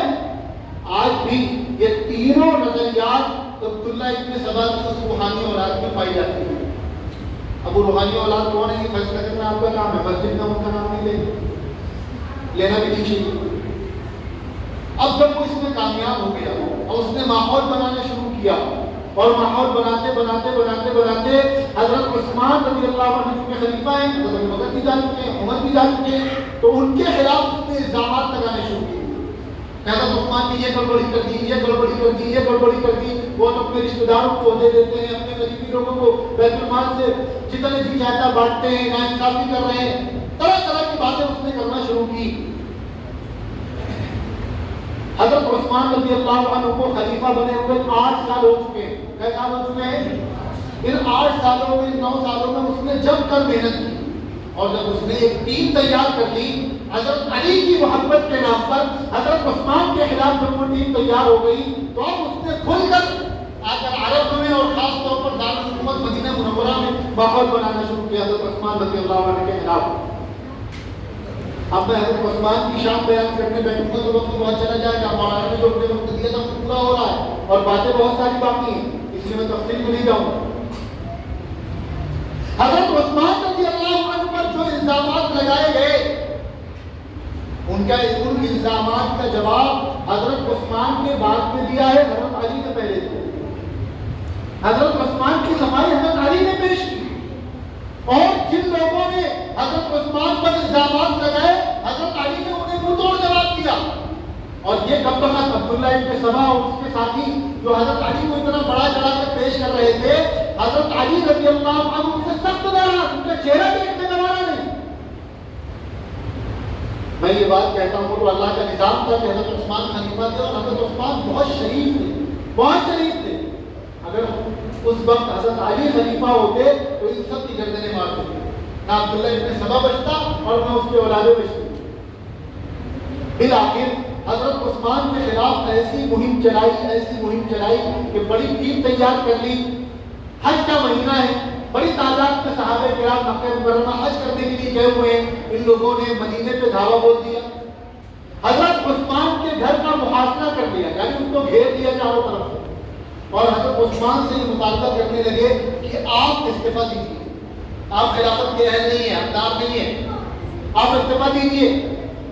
صحابہ کرام بشمول حضرت علی، بشمول حضرت ابو ہریرہ، بشمول حضرت حسنین، بشمول حضرت مغیرہ بن شعبہ، سب حضرت عثمان سے کہہ رہے ہیں آپ اتنی بڑی سلطنت کے امیر، حضرت عمر رضی اللہ عنہ کے زمانے میں 22 لاکھ مربع میل پر اسلام کا پرچم لہرا رہا تھا، حضرت عثمان کے زمانے میں 44 لاکھ مربع میل پر اسلامی پرچم لہرا رہا تھا۔ ہمارے ملک میں بعض عجیب گزرے، بعض تاریخ لکھنے والے گزرے جنہوں نے حضرت عثمان کی حکومت کے 12 سال کو اس طرح پیش کیا ہے جیسے پورے 12 سال میں کوئی نہیں، خالی انتشار اور فتنہ ہوا ہے، جبکہ حضرت عمر کا 10 سالہ دور، حضرت عثمان رضی اللہ عنہ کا شروع کا 8 سالہ دور ایک جیسا نظر آتا ہے۔ جس طرح حضرت عمر کے 10 سالہ دور میں فتوحات ہے، انصاف ہے، امن ہے، سکون ہے، اسلامی پرچم دنیا کے الگ الگ خطوں میں لہرا رہا ہے اور صحابہ کرام کو جھوک کر جھوک فتح ہو رہی ہے، بالکل اسی بیٹھک پر حضرت عثمان رضی اللہ عنہ کے زمانے میں 8 سال تک وہ سلسلہ جاری رہا۔ انہوں نے حضرت عثمان کے گھر کا محاصرہ کیا، صحابہ کرام نے کہا آپ اتنی بڑی سلطنت کے حاکم، امیر، خلیفہ، دنیا کی سب سے بڑی فوج آپ کے پاس، آپ اشارہ کیجئے ان سب کی اینٹ سے اینٹ بجا دی جائے۔ حضرت عثمان نے کہا نہیں، میں اپنے محبوب نبی کے شہر میں خون خرابہ نہیں دیکھنا چاہتا، میں نہیں چاہتا کہ میری وجہ سے مسلمانوں کا خون بہے، کیونکہ یہ بظاہر کرنے ہی پڑ رہے تھے یہ لوگ، وہ الگ بات ہے کہ بیوقوف بنا رہے تھے لیکن دکھانے کو تو کلمہ پڑھ رہے تھے نا۔ آج بھی کچھ لوگ ہیں جو دکھانے کو کلمہ پڑھتے ہیں، حالانکہ ان کا کلمہ مسلمانوں والا نہیں ہے، لیکن مسلمان سمجھتے ہیں کہ کلمہ پڑھ رہے ہیں، اپنے آپ کو مسلمان کہہ رہے ہیں، حالانکہ وہ مسلمان بھی نہیں جیسے اس وقت نہیں تھے۔ حضرت عثمان نے کہا کہ نہیں، میرے ہاتھوں مسلمانوں کا خون نہیں ہو سکتا۔ صحابہ کرام نے کہا کہ یا پھر آپ مدینہ چھوڑ کر چلے جائیے، ان لوگوں کے ارادے ٹھیک نہیں لگ رہے، یا آپ کو شہید کر دیں گے۔ آپ نے فرمایا نہیں، میں اپنے محبوب نبی کا شہر نہیں چھوڑ سکتا۔ بعض صحابہ نے مشورہ دیا آپ مکے چلے جائیے، آپ نے فرمایا نہیں، مجھے خطرہ ہے کہ یہ لوگ پیچھے پیچھے مکے تک آ جائیں گے اور مکے میں خون خراب ہوگا تو بہت زیادہ بوال ہوگا۔ ایک صحابی نے مشورہ دیا کہ آپ ملک شام چلے جائیے، وہاں سے امیر معاویہ گورنر ہے، وہاں آپ کو کوئی بات ڈالنا بھی نہیں کر پائے گا۔ آپ نے منع کر دیا، مدینے چھوڑ کر نہیں جاؤں گا۔ صحابہ نے کہا پھر آپ استعفا ہی دے دیجیے۔ آپ نے فرمایا نہیں، پیارے آقا نے کہا تھا عثمان اللہ تعالیٰ تم کو ایک قمیص پہنائیں گے، دنیا اسے اتارنا چاہے گی لیکن اتارنا مت، میں نے اس کی تعبیر خلافت سے لی ہے، لہٰذا نبی نے مجھے خلافت چھوڑنے کو منع کیا تھا جو میں استعفا نہیں دوں۔ اب صحابہ کہہ رہے ہیں اس کا حل کیا ہے؟ استعفا آپ دیں گے نہیں، ان کے خلاف کارروائی کرنے کی بھی آپ اجازت نہیں دے رہے، اور حالات یہ بن گئے کہ ایسا لگ رہا ہے کہ اگر آپ نے استعفا نہیں دیا تو یہ تو لوگ آپ کو شہید کر دیں گے اور آپ مدینہ چھوڑ کر جانے کو بھی تیار نہیں ہیں، تو اس کا حل کیا ہے؟ حضرت عثمان نے فرمایا، حضرت عثمان مستقل روزہ رکھتے تھے، آپ نے فرمایا کہ میں نے آج خواب دیکھا ہے اپنے محبوب نبی کو، ابو بکر و عمر کو، کہ وہ کہہ رہے ہیں عثمان آج کا افطار میرے ساتھ کرنا، لہذا شام ہوتے ہوتے اس کا حل نکل آئے۔ شام ہوئی، میں اس واقعے کی تفصیل میں نہیں جا رہا ہوں کہ حضرت عثمان کے ساتھ کیا کیا ہوا، آپ لوگوں نے سن رکھا ہوگا، آپ لکھنؤ والے، آپ امام اہل سنت کو ماننے والے لوگ ہیں، آپ نے خود سنا ہوگا۔ یہاں 3 دن سیدنا حضرت حسین کا پانی بند کیا گیا، 7 محرم کو حضرت حسین کربلا میں آئے ہیں اور 10 کو شہادت ہو گئی ہے، 3 دن حضرت حسین کا پانی بند کیا گیا، 1400 سال کی تاریخ گزر رہی ہے اور پوری دنیا میں ہر سال وہ طبقہ ہنگامہ مچاتا ہے اور اس کا رونا روتا ہے۔ یہاں حضرت عثمان پر 40 دن تک پانی بند کیا گیا، اور وہ عثمان جب آقا صلی اللہ علیہ وسلم مدینہ تشریف لائے تو مسلمانوں کے پاس اپنے پانی پینے کا کوئی کنواں نہیں تھا، میٹھے پانی کا۔ مسلمان بہت پریشان تھے، ایک کنواں تھا جس میں مالک یہودی تھا، وہ بہت پریشان کیا کرتا تھا، بڑے ٹیکس لگایا کرتا تھا۔ اللہ کے نبی نے فرمایا کوئی ہے اللہ کا بندہ جو یہ کنواں خرید کر مسلمانوں کو دے دے، اللہ اس کو یہ دیں گے، یہ دیں گے، یہ دیں گے۔ حضرت عمر نے اپنی جیب خاص سے وہ کنواں خرید کر مسلمانوں کے حوالے کیا اور مسلمانوں کے لیے پانی پینے کا اپنا انتظام ہوا۔ وہ عثمان جس نے مدینے والوں کی پیاس بجھائی، اس کو 40 دن تک پانی نہیں پینے دیا۔ شام ہوتے ہوتے ان ملعونوں نے، ان نالائقوں نے، ان کو جو کہا جائے گا جن کو تو سب الفاظ نہیں بول سکتے، انہوں نے حضرت عثمان رضی اللہ عنہ کو شہید کر دیا۔ حضرت عثمان کا شہید ہونا تھا کہ اللہ کا قہر نازل ہوا ہے، جلال نازل ہوا ہے، اور پھر وہ حالات بنے ہیں کہ مسلمانوں نے آپس میں ایک دوسرے کے خلاف تلوار نکالی ہے اور 80,000 سے زائد مسلمان شہید ہوئے۔ حضرت ابو بکر کا دور جس میں فتنوں کو ختم کیا جا رہا ہے، حضرت عمر کا 10 سالہ دور فتوحات سے بھری پڑی ہے، حضرت عثمان کا دور فتوحات سے بھرا پڑا ہے۔ حضرت عثمان کے بعد حضرت علی رضی اللہ عنہ جو خلیفہ برحق ہے، خلیفہ راشد ہے، ہر مسلمان کو ایمان ہونا چاہیے کہ حضرت علی چوتھے خلیفہ اور صحابہ میں چوتھا سب سے بڑا مقام ہے۔ حضرت علی کے بعد جتنے صحابہ ہیں ان کا مقام حضرت علی سے کم ہے، لیکن حضرت عثمان کی شہادت کے بعد جو حالات پیدا ہوئے تو ایسے پیدا ہو گئے کہ اگلے 5-6 سال تک دوسروں سے کیا لڑتے، مسلمان آپس میں ہی لڑتے رہے۔ ایک طبقے نے کہا صحابہ کرام کے کہ پہلے حضرت عثمان کا بدلہ لے لیں، بڑے بڑے صحابہ ہیں، بڑے جلیل القدر صحابہ ہیں، پہلے حضرت عثمان کا بدلہ لیا جائے گا پھر بیعت ہوگی۔ حضرت علی رضی اللہ عنہ فرما رہے ہیں چونکہ یہ کم وقت جنہوں نے حضرت عثمان کو شہید کیا ہے یہ سب حکومتوں میں گھس گئے، محکموں میں گھس گئے، ابھی ان سے بدلہ لیا جائے گا تو حالات مزید خراب ہو جائیں گے، لہذا کچھ دن ٹھنڈا کر کے کھایا جائے، کچھ دن رک جائے، اسلامی خلافت مستحکم ہو جائے، پھر ان کو ایک ایک کو لٹکایا جائے گا۔ لیکن صحابہ کرام فرمانے نہیں، حضرت عثمان امیر المومنین ہے، خلیفہ راشد ہے، نبی کے لاڈلے ہیں، نبی کے چہیتے ہیں، اور 65% دنیا کے حصے پر اسلامی پرچم لہرا رہا ہے، اس کے تنہا خلیفہ ہے، ان کو اس طرح دارالحکومت کو گھس کر کوئی مار دے یہ مسلمانوں کے لیے ایک بہت بڑا داغ ہے۔ فوراً ان سے انتقام لیا جائے، بدلہ لیا جائے، پہلے بدلہ اس کے بعد بیعت۔ حضرت علی فرما رہے ہیں نہیں، پہلے بیعت بعد میں آرام سے بدلا۔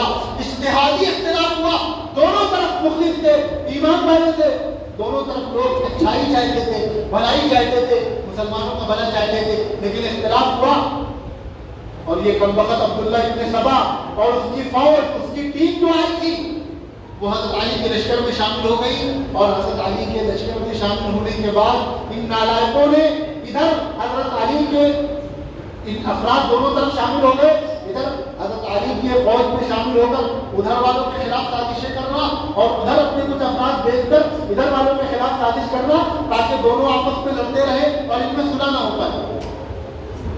اب تو موقع ملا تھا یہودیوں کو، اب تو موقع ملا تھا اسلام دشمن سازشوں کو کہ فتح مکہ کے بعد جو آگ انتقام کے دن میں جلا رہے تھے یہی مسلمان تھے جنہوں نے ہماری عزت کو خاک میں ملایا تھا، اب ہمیں موقع ملا ہے ان سے بدلہ لینے کا، ان کو اس طرح آپس میں لڑا کر ان کی کمر توڑیں گے اور ان کی طاقت کو کمزور کریں گے۔ حضرت علی رضی اللہ عنہ نے ان کی سازشوں کو بھانپ اور آپ نے یہ ارادہ فرما لیا کہ اب ہمیں یہ لڑائی آگے جاری نہیں رکھنی ہے، جتنی جلدی ہو سکے ہمیں صلح کرنی ہے، لڑائی کو بند کرنا ہے، ختم کرنا ہے۔ ادھر جب اس کمبخت کو اور اس کی ٹیم کو یہ خبر ملی، یہ بھنک لگی کہ حضرت علی کی نیت بدل رہی ہے، ارادہ بدل رہا ہے اور وہ صلح کرنا چاہ رہے ہیں، تو ان لوگوں نے منصوبہ بنایا۔ اس وقت عالم اسلام کی 3 بڑی شخصیات تھی، حضرت علی، حضرت امیر معاویہ، حضرت سعد بن ابی وقاص، ان تینوں نے منصوبہ بنایا کہ ایک ساتھ ایک ہی دن ایک ہی وقت میں ان تینوں کو شہید کیا جائے گا۔ حضرت علی رضی اللہ عنہ، حضرت امیر معاویہ، حضرت سعد بن ابی وقاص۔ حضرت امیر معاویہ اس دن صبح گھر سے نہیں نکلے، حضرت سعد بن ابی وقاص پر حملہ ہوا لیکن بچ گئے۔ حضرت علی رضی اللہ عنہ تشریف لے جا رہے تھے نماز فجر کے لیے، ایک ملعون آیا اور اس نے آپ کے سر سے وار کیا اور اس نے آپ کو شہید کر دیا۔ حضرت علی رضی اللہ عنہ نے شہادت سے پہلے اپنے بڑے بیٹے حضرت حسن رضی اللہ عنہ کو یہ وصیت کی کہ بیٹا تم معاویہ سے صلح کر لینا۔ جتنی باتیں میں آپ کو بتا رہا ہوں یہ ہوا ہوائی نہیں ہے، کیونکہ اس وقت موقع نہیں ہے کوئی علمی مجلس ہو تو ہر بات حوالے کے ساتھ بیان کی جائے، اگر کوئی اس کا حوالہ دیکھنا چاہے تو وہ مل سکتا ہے۔ فرمایا بیٹا تم معاویہ سے صلح کر لینا، یہ لوگ قابل اعتبار نہیں ہیں۔ حضرت علی شہید ہو گئے، حضرت حسن رضی اللہ عنہ کی بیعت شروع ہوئی۔ حضرت حسن رضی اللہ عنہ نے اس شرط پر بیعت کی، اس شرط کے ساتھ کہ تمہاری بیعت پہلے میری اور اگر میں نے کسی اور کے ہاتھ پر بیعت کر لی تو آٹومیٹک تمہاری بیعت ادھر شفٹ ہو جائے گی. حضرت حسن پہلے دن سے یہ شرط لگا کر بیعت لے رہے ہیں. 5 مہینے 6 مہینے جو بھی لگے بیعت لینے میں. جب بیعت کا سلسلہ مکمل ہو گیا تو حضرت حسن رضی اللہ عنہ نے، چونکہ حضور صلی اللہ علیہ وسلم کی پیشن گوئی تھی کہ میرا بیٹا سردار ہے اور یہ مسلمانوں کے 2 عظیم گروہوں کے درمیان صلح کروائے.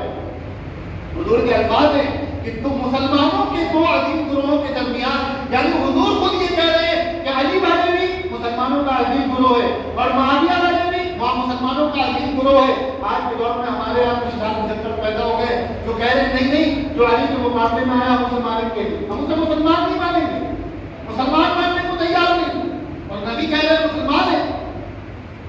حضور کی پیشی گوئی تھی یہ صلح کرائے گا اور فرمایا کہ میرے والد کی یہ وصیت تھی کہ تم معاویہ کے ہاتھ پر معاویہ سے صلح کر لینا.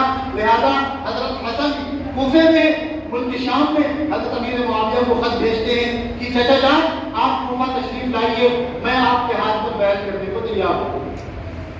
ادھر حضرت امیر معاویہ رضی اللہ عنہ ایک خالی لیٹر پیڈ پہ دستخط اور مہر کر کے حضرت حسن کے پاس بھیجتے ہیں کہ بھتیجے تم جو چاہتے ہو، جو کنڈیشن اور جو شرط لگانا چاہتے ہو تم اس میں لکھ دو، میں تم کو بلینک لیٹر پیڈ اپنے دستخط کے ساتھ بھیج رہا ہوں.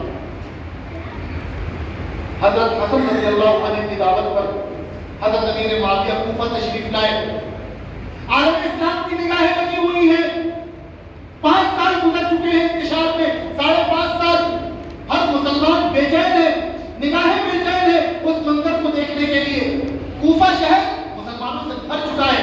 کوفہ کی جامع مسجد میں پیر رکھنے کی جگہ نہیں ہے. حضرت امیر معاویہ موجود ہیں، حسن موجود ہے، حسین موجود ہے، دیگر صحابہ کرام موجود ہیں. حضرت حسن کھڑے ہوتے ہیں اور خطبہ دیتے ہیں اور فرماتے ہیں مسلمانوں میں نے جس وقت تم سے بیعت کی تھی تو یہ شرط لگائی تھی کہ تمہاری بیعت میرے لیے، اور میں اگر کسی اور کو اپنا امیر اور خلیفہ مان لوں تو خود بخود تمہاری یہ بیعت ادھر منتقل ہو جائے گی. حضرت معاویہ سے کہتے ہیں چچا جان آپ کھڑے ہوئیے اور آپ کے ہاتھ پر بیعت کر کے پوری امت کی کمان حضرت حسن رضی اللہ عنہ حضرت امیر معاویہ کے ہاتھ میں دے دیتے ہیں. حضرت حسین کو کھڑا کرتے ہیں، حضرت حسین کھڑے ہوتے ہیں اور حضرت امیر معاویہ کے ہاتھ پر بیعت کر لیتے ہیں. بعض لوگ کہتے ہیں کہ انہوں نے فساد سے بچنے کے لیے ڈر کر بیعت کر لی، انہوں نے ڈر کر بیعت کر لی. وہ حسین جو یزید سے نہ ڈرا، اپنی اور اپنے گھر والوں کی گردنیں کٹوا دی لیکن دبا نہیں، ڈرا نہیں. تم اس حسین کے بارے میں کہتے ہو اس نے ڈر کر صلح کر لی. تم ہی مان سکتے ہو کہ نبی کے گھر والے ڈرپوک ہو سکتے ہیں، مسلمان نہیں مانتے. مسلمانوں کے نزدیک نبی کے گھر کا کوئی فرد ڈرپوک نہیں ہو سکتا. نبی کو اللہ نے جو جرأت اور جو ہمت دی تھی وہی ان کے بیٹوں کے اندر بھی موجود تھی، وہی بیٹیوں کے اندر بھی موجود تھی، وہی ان کے دامادوں کے اندر بھی موجود تھی، اور وہی جرأت ان کے سارے ساتھیوں کے اندر موجود تھی.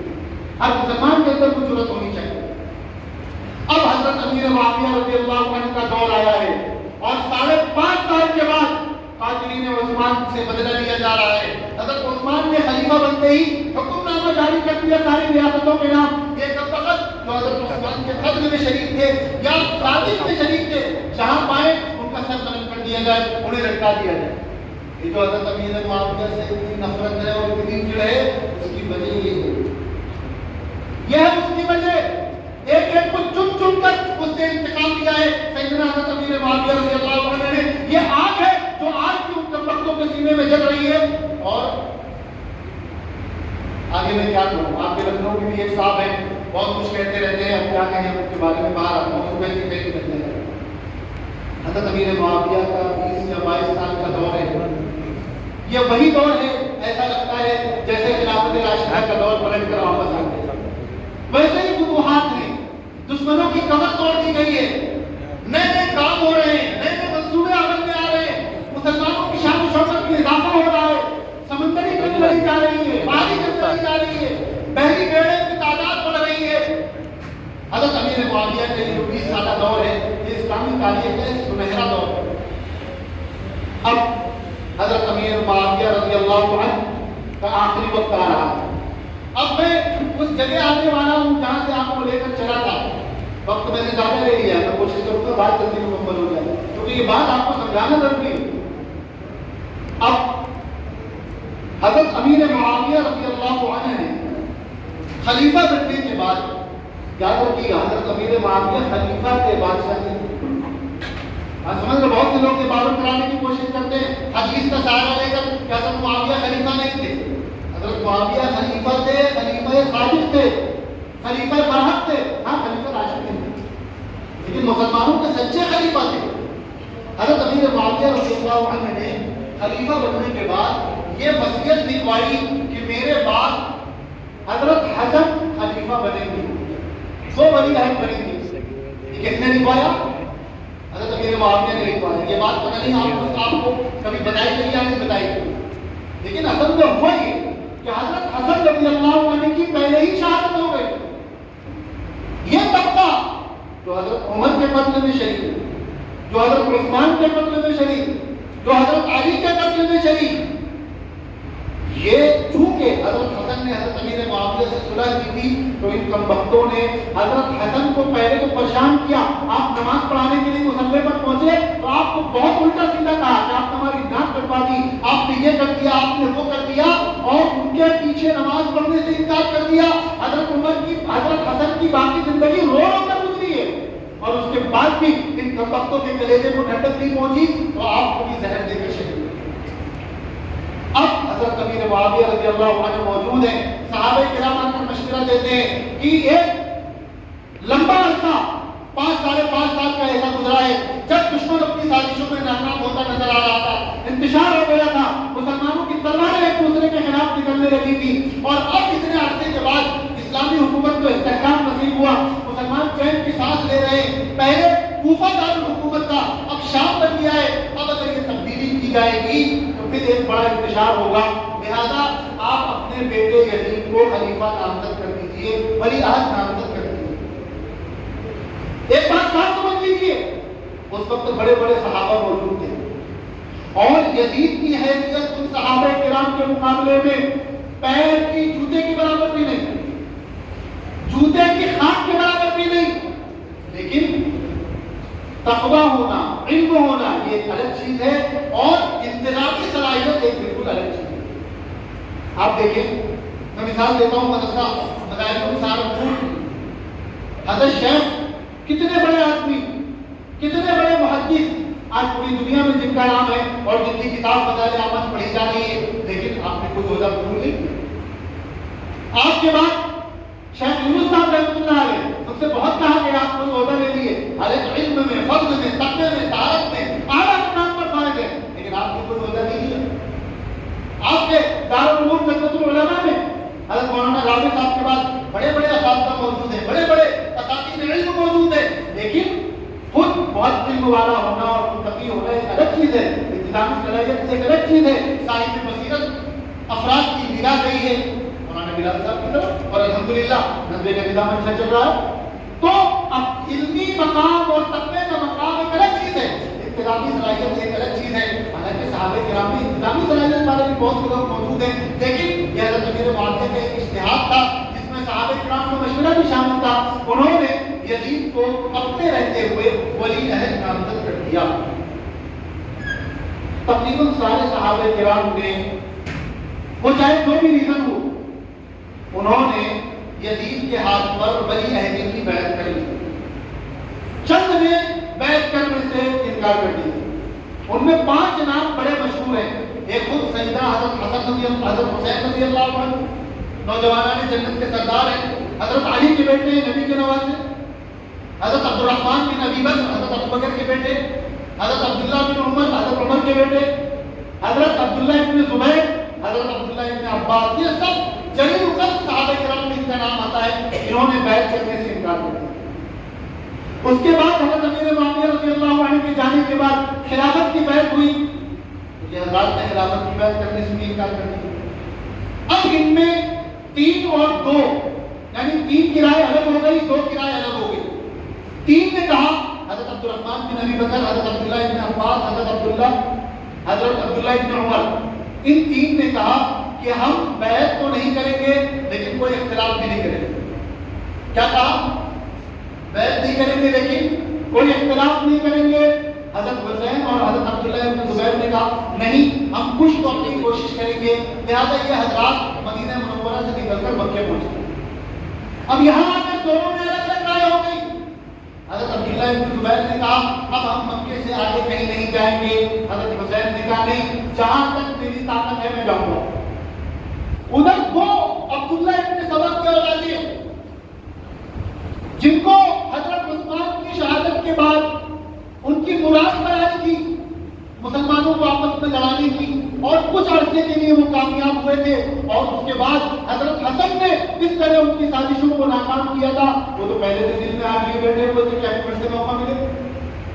جب انہیں خبر ملی کہ علی کے بیٹے نے معاویہ کے بیٹے کے ہاتھ پر بیعت کرنے سے انکار کر دیا، تو پھر ان کا سازشی دماغ چلا، یہودی دماغ پھر چلا، اور انہوں نے اس موقع کا فائدہ اٹھانا چاہا اور حضرت حسین کے نام خط لکھنا شروع کیا کہ آپ کوفہ آ جائیے، ہم آپ کا ساتھ دینے کے لیے تیار ہیں، اور مصر والے بھی تیار ہیں، اور فلاں والے بھی تیار ہیں، آپ آئیے، ہم آپ کے ساتھ جنگ کریں گے، یزید کو اس کے عہدے سے ہٹائیں گے. حضرت حسین رضی اللہ عنہ کے پاس جب یہ خطوط پہنچے تو آپ نے ارادہ کیا کوفے کی طرف روانگی کا. سنیے ذرا غور سے. حضرت حسین رضی اللہ عنہ جب کوفے جانے کی تیاری کر رہے ہیں تو بڑے بڑے صحابہ کرام ان کو روک رہے ہیں. آج پھیلایا جاتا ہے نا کہ کربلا میں ہوئی ہوتی تو اسلام زندہ ہوتا ہے ہر کربلا کے بعد، اور یہ اور وہ. سنیے اس کی حقیقت کیا ہے. حضرت حسین کے بھائی، سگے بھائی دوسری ماں سے، حضرت محمد بن حنفیہ جو حضرت علی کے بیٹے، آج تک حضرت علی کے صرف 2 بیٹوں کا نام لیا جاتا ہے، حضرت علی کے 18 بیٹے، 18 اولادیں. اب کتنے بیٹے کتنے بیٹے، لیکن 18 اولادیں. حضرت فاطمہ کے بعد انہوں نے اور دیگر شادیاں کی تھی، تو انہی میں سے دوسری بیوی سے ان کے ایک بیٹے ہیں حضرت محمد بن حنفیہ جو حضرت حسین کے سگے بھائی ہیں دوسری ماں سے. وہ آ کر کہہ رہے ہیں کہ بھائی جان آپ کوفے والوں پر بھروسہ مت کیجیے، یہ لوگ قابل اعتماد نہیں، یہ لوگ قابل اعتماد نہیں، ان پر بھروسہ نہیں کیا جا سکتا. آپ نے نہیں دیکھا کہ انہوں نے بابا جان کے ساتھ کیا کیا، آپ نے نہیں دیکھا کہ انہوں نے بھائی جان کے ساتھ کیا کیا. یہ لوگ صرف اپنا الو سیدھا کرنا چاہتے ہیں. آپ بالکل بھی ان کے کہنے پہ نہ آئیے گا، بالکل مت جائیے گا، اور آپ مکے میں رہیے. اب تو اہل بیت ہیں، کوئی ہمارا بات باتا نہیں کر سکتا، آپ کو کوئی نہیں چھیڑے گا، آپ مکے میں رہیے، لیکن خدا کے واسطے کوفے مت جائیے. حضرت حسین نے کہا بھائی بات تو صحیح ہے جو تم کہہ رہے ہو، لیکن ایسا لگ رہا ہے جیسے کوئی طاقت ہے جو مجھے کوفے کی طرف کھینچ رہی ہے، میرا دل اس طرف کھینچ رہا ہے، میں جاؤں گا. حضرت عبداللہ ابن عباس رضی اللہ عنہ انہوں نے بہت روکنے کی کوشش کی. حضرت حسین کے گھوڑے کے پیر پکڑ لیے کہ ہم آپ کو نہیں جانے دیں گے. انہوں نے کہا نہیں میں جاؤں گا. پھر کہا اچھا آپ اپنے گھر والوں کو لے کر مت جائیے. حضرت حسین نے کہا یہ لوگ مجھے چھوڑ کے رکیں گے نہیں، یہ لوگ بھی میرے ساتھ جائیں گے. حضرت عبداللہ ابن عباس کے جملے ہیں کہ مدینے مکے والوں اس خاندان کی آخری بار زیارت کر لو، اب یہ خاندان دوبارہ اس کا دیدار نہیں ہو سکے گا. اور انا للہ و انا الیہ راجعون کہہ کر انہیں کوفے کے لیے روانہ کر دیا. ادھر حضرت حسین رضی اللہ عنہ نے کوفے کا جائزہ لینے کے لیے اپنے چچا زاد بھائی حضرت مسلم بن عقیل کو کوفے کی طرف روانہ کیا. مسلم بن عقیل کوفہ پہنچے تو کوفے والوں نے ہزاروں کی تعداد میں ان کے ہاتھ میں بیعت کی اور وعدہ کیا کہ آپ حضرت حسین کو بلائیے، ہم ان کا ساتھ دیں گے اور یزید کے خلاف لڑیں گے. اور چنی اور چنا. حضرت مسلم بن عقیل نے جب یہ سچویشن دیکھی کہ اتنے لوگ ہمارے ساتھ لڑنے کے لیے تیار ہیں تو انہوں نے حضرت حسین کے نام میں خط روانہ کیا کہ یہاں حالات ٹھیک ہیں، آپ تشریف لے آئیے. ادھر یزید کو اطلاع ہو گئی کہ کوفے میں یہ سب کچھ ہو رہا ہے، بغاوت کی تیاری ہو رہی ہے. ایک صحابی رسول ہیں حضرت نعمان رضی اللہ عنہ، بہت سیدھے ہیں اور شریف ہیں، وہ کوفے کے گورنر تھے. لوگوں نے مشورہ دیا یزید کو اگر تم نے اسی وقت کسی اور کو گورنر نہ بنایا تو کوفہ تمہارے ہاتھ سے نکل جائے گا. پھر یزید نے عبداللہ ابن زیاد کو کوفے کا گورنر بنا کر بھیجا جو ذرا مزاج کا بڑا سخت تھا. اس نے آ کے یہ اعلان کر دیا اگر کسی نے بغاوت کرنا تو دور کی بات, بغاوت کا خیال بھی دل میں لایا تو اس کی نسلوں کو تباہ کر دوں گا, اس کو سب کو سولی پر چڑھا دوں گا, یہ کر دوں گا, وہ کر دوں گا, جو کچھ اس کو کہنا تھا اس نے کیا. اب جب کوفے والوں نے دیکھا کہ گورنر بدل دیا ہے, اب تو کھڑیا کھڑی کر دے گا, تو ان سب نے حضرت مسلم بن عقیل کا ساتھ چھوڑ دیا اور پیچھے ہٹ گئے. حضرت مسلم بن عقیل گرفتار کر لیے گئے. ادھر ان کا وعدہ کہ حالات ٹھیک ہے آپ آ جائیے, حضرت حسین کو مل چکا ہے اور حضرت حسین کوفے کی طرف روانہ ہو گئے, اور ادھر خط بھیجنے کے بعد حالات بدل گئے, کوفے والوں نے ساتھ چھوڑ دیا, مسلم بن عقیل گرفتار کر لیے گئے. اب خطرہ ہے کہ مسلم بن عقیل قتل کر دیے جائیں گے کیونکہ بغاوت کا مقدمہ چلا ہے, پھانسی دے دی جائے گی. انہوں نے دوسرا خط حضرت حسین کے نام لکھوایا کہ آپ تشریف نہ لائے. جو خطرہ تھا وہی ہوا, کوفے والوں کے تعلق سے جو کچھ ہم سے کہا گیا تھا وہی دیکھنے میں آیا ہے. انہوں نے غداری کر دی ہے, دھوکہ دے دیا. حضرت حسین کو اطلاع ملی کہ حضرت مسلم بن عقیل شہید کر دیے گئے. سنیے توجہ سے جو تاریخ آج تک آپ کو بیان کی ہے, اور ہر بات کا حوالہ, ہر بات پروف کے ساتھ, اگر کوئی پروف جاننا چاہے آ کر لے لے. حضرت حسین نے وہاں سے واپسی کا ارادہ کیا کہ آپ نہیں جائیں گے, مکے واپس چلے گئے. اگر واقعی جنگ لڑنے جا رہے تھے کفر کے خلاف تو کیا حسین یہ سوچ سکتے تھے کہ ہم واپس چلے جائیں گے؟ ارادہ کیا واپس چلے گئے. لیکن مسلم بن عقیل کے بچے جو حضرت حسین کے ساتھ تھے انہوں نے کہا ابا جان تو آپ کے کہنے کی وجہ سے کوفہ گئے تھے, ہم تو اب بدلہ لیے بغیر واپس نہیں جائیں گے. حضرت حسین رضی اللہ عنہ نے کہا چلو پھر میں بھی چلتا ہوں, میرے کہنے پر وہ گئے تھے, میں بھی چلتا ہوں. مختصر حضرت حسین رضی اللہ عنہ کوفہ پہنچے, اور کوفہ پہنچتے ہی عبداللہ بن زیاد اور اس کی فوج نے گھیر لیا کہ آپ بغاوت کرنے کے لیے آئے ہیں. حضرت حسین نے فرمایا میں کیا بغاوت کروں گا, میں تو مہمان ہوں, مجھے تو بلایا گیا. کیا فرمایا؟ میں تو مہمان ہوں, مجھے بلایا گیا ہے, میں خود نہیں آیا ہوں. میں نہ بغاوت کرنے آیا ہوں نہ کوئی جنگ لڑنے آیا ہوں. اگر جنگ لڑنے آتا میرے ساتھ فوج ہوتی. کہاں ہے فوج؟ اسلام کا پرچم دنیا کے 60-65% علاقے میں لہرا رہا ہے, اور حضور کے نواسا کسی سے جنگ لڑنے جائے اس وقت کم سے کم اسلامی فوج 50,000 رہی ہوگی, تو کم سے کم 10,000 یا 50,000 تو حسین کے ساتھ ہونی چاہیے تھے. ارے کوئی نہیں تو عبداللہ ابن عباس ساتھ میں آ جاتے, کوئی نہیں تو محمد بن حنفیہ ساتھ میں آ جاتے. اگر کفر اسلام کی جنگ لڑنے گئے تھے تو حسین نے کہا میں جنگ لڑنے نہیں آیا. ادھر اس نے کہا کہ آپ ابھی میرے ہاتھ میں بیعت کیجئے, ہم آپ کو قید کر کے یزید کے پاس لے جائیں گے. حضرت حسین نے کہا تم کیا لے جاؤ گے, ہم تو اہل بیت میں. 3 آپشن رکھے حضرت حسین نے. فرمایا کہ مجھے مکہ مکرمہ واپس جانے دو. کیا کہا؟ کس نے کہا؟ حضرت حسین نے کہا. کوفہ پہنچ کر کہا. کیا کہا؟ مجھے مکہ مکرمہ واپس جانے دو. نہیں, آپ کا یہ مطالبہ منظور نہیں کیا جائے گا. ٹھیک ہے, پھر مجھے کسی سرحد پر بھیج دو جہاں جہاد ہو رہا ہو, میں وہاں جا کر جہاد میں شریک ہو جاؤں گا اور اپنی باقی زندگی اسی میں گزار دوں گا. نہیں, آپ کا یہ مطالبہ بھی منظور نہیں. سنیے تیسری بات, اگر ایک لفظ بھی ادھر سے ادھر ہو جائے تو آپ آ کر میرا گربان پکڑ سکتے ہیں. حضرت حسین نے فرمایا پھر ایک کام کرو, میرے باپ بھی خلیفہ تھے, یزید کے باپ بھی خلیفہ تھے, تم لوگ راستے سے ہٹو, مجھے جانے دو یزید کے پاس, میں اس کے پاس بیٹھ کر مشورہ کروں گا, اس سے بات کروں گا, اور اگر یزید کی بات کچھ معقول لگتی ہے تو میں یزید کے ہاتھ پر ہاتھ دے کر بیعت کر دوں گا. کس نے کہا یہ؟ حضرت حسین نے کہا کہ تم مجھے یزید کے پاس جانے دو, مجھے اس سے بات کرنے دو, میں اس سے بات کروں گا, اور اگر مجھے ٹھیک لگا تو میں اس کے ہاتھ پر ہاتھ دے کر بیعت کر دوں گا. اور اس کے بعد جو حضور حضرت حسین کی شہادت کا سبب بنا ہے, آپ نے ایک ایک کا خط نکالا. وہ کوفہ والے جو سامنے کھڑے تھے, آپ نے خط نکال کر فرمایا اے فلاں ابن فلاں, کیا یہ خط تمہارا نہیں؟ کیا تم نے مجھے یہاں نہیں بلایا؟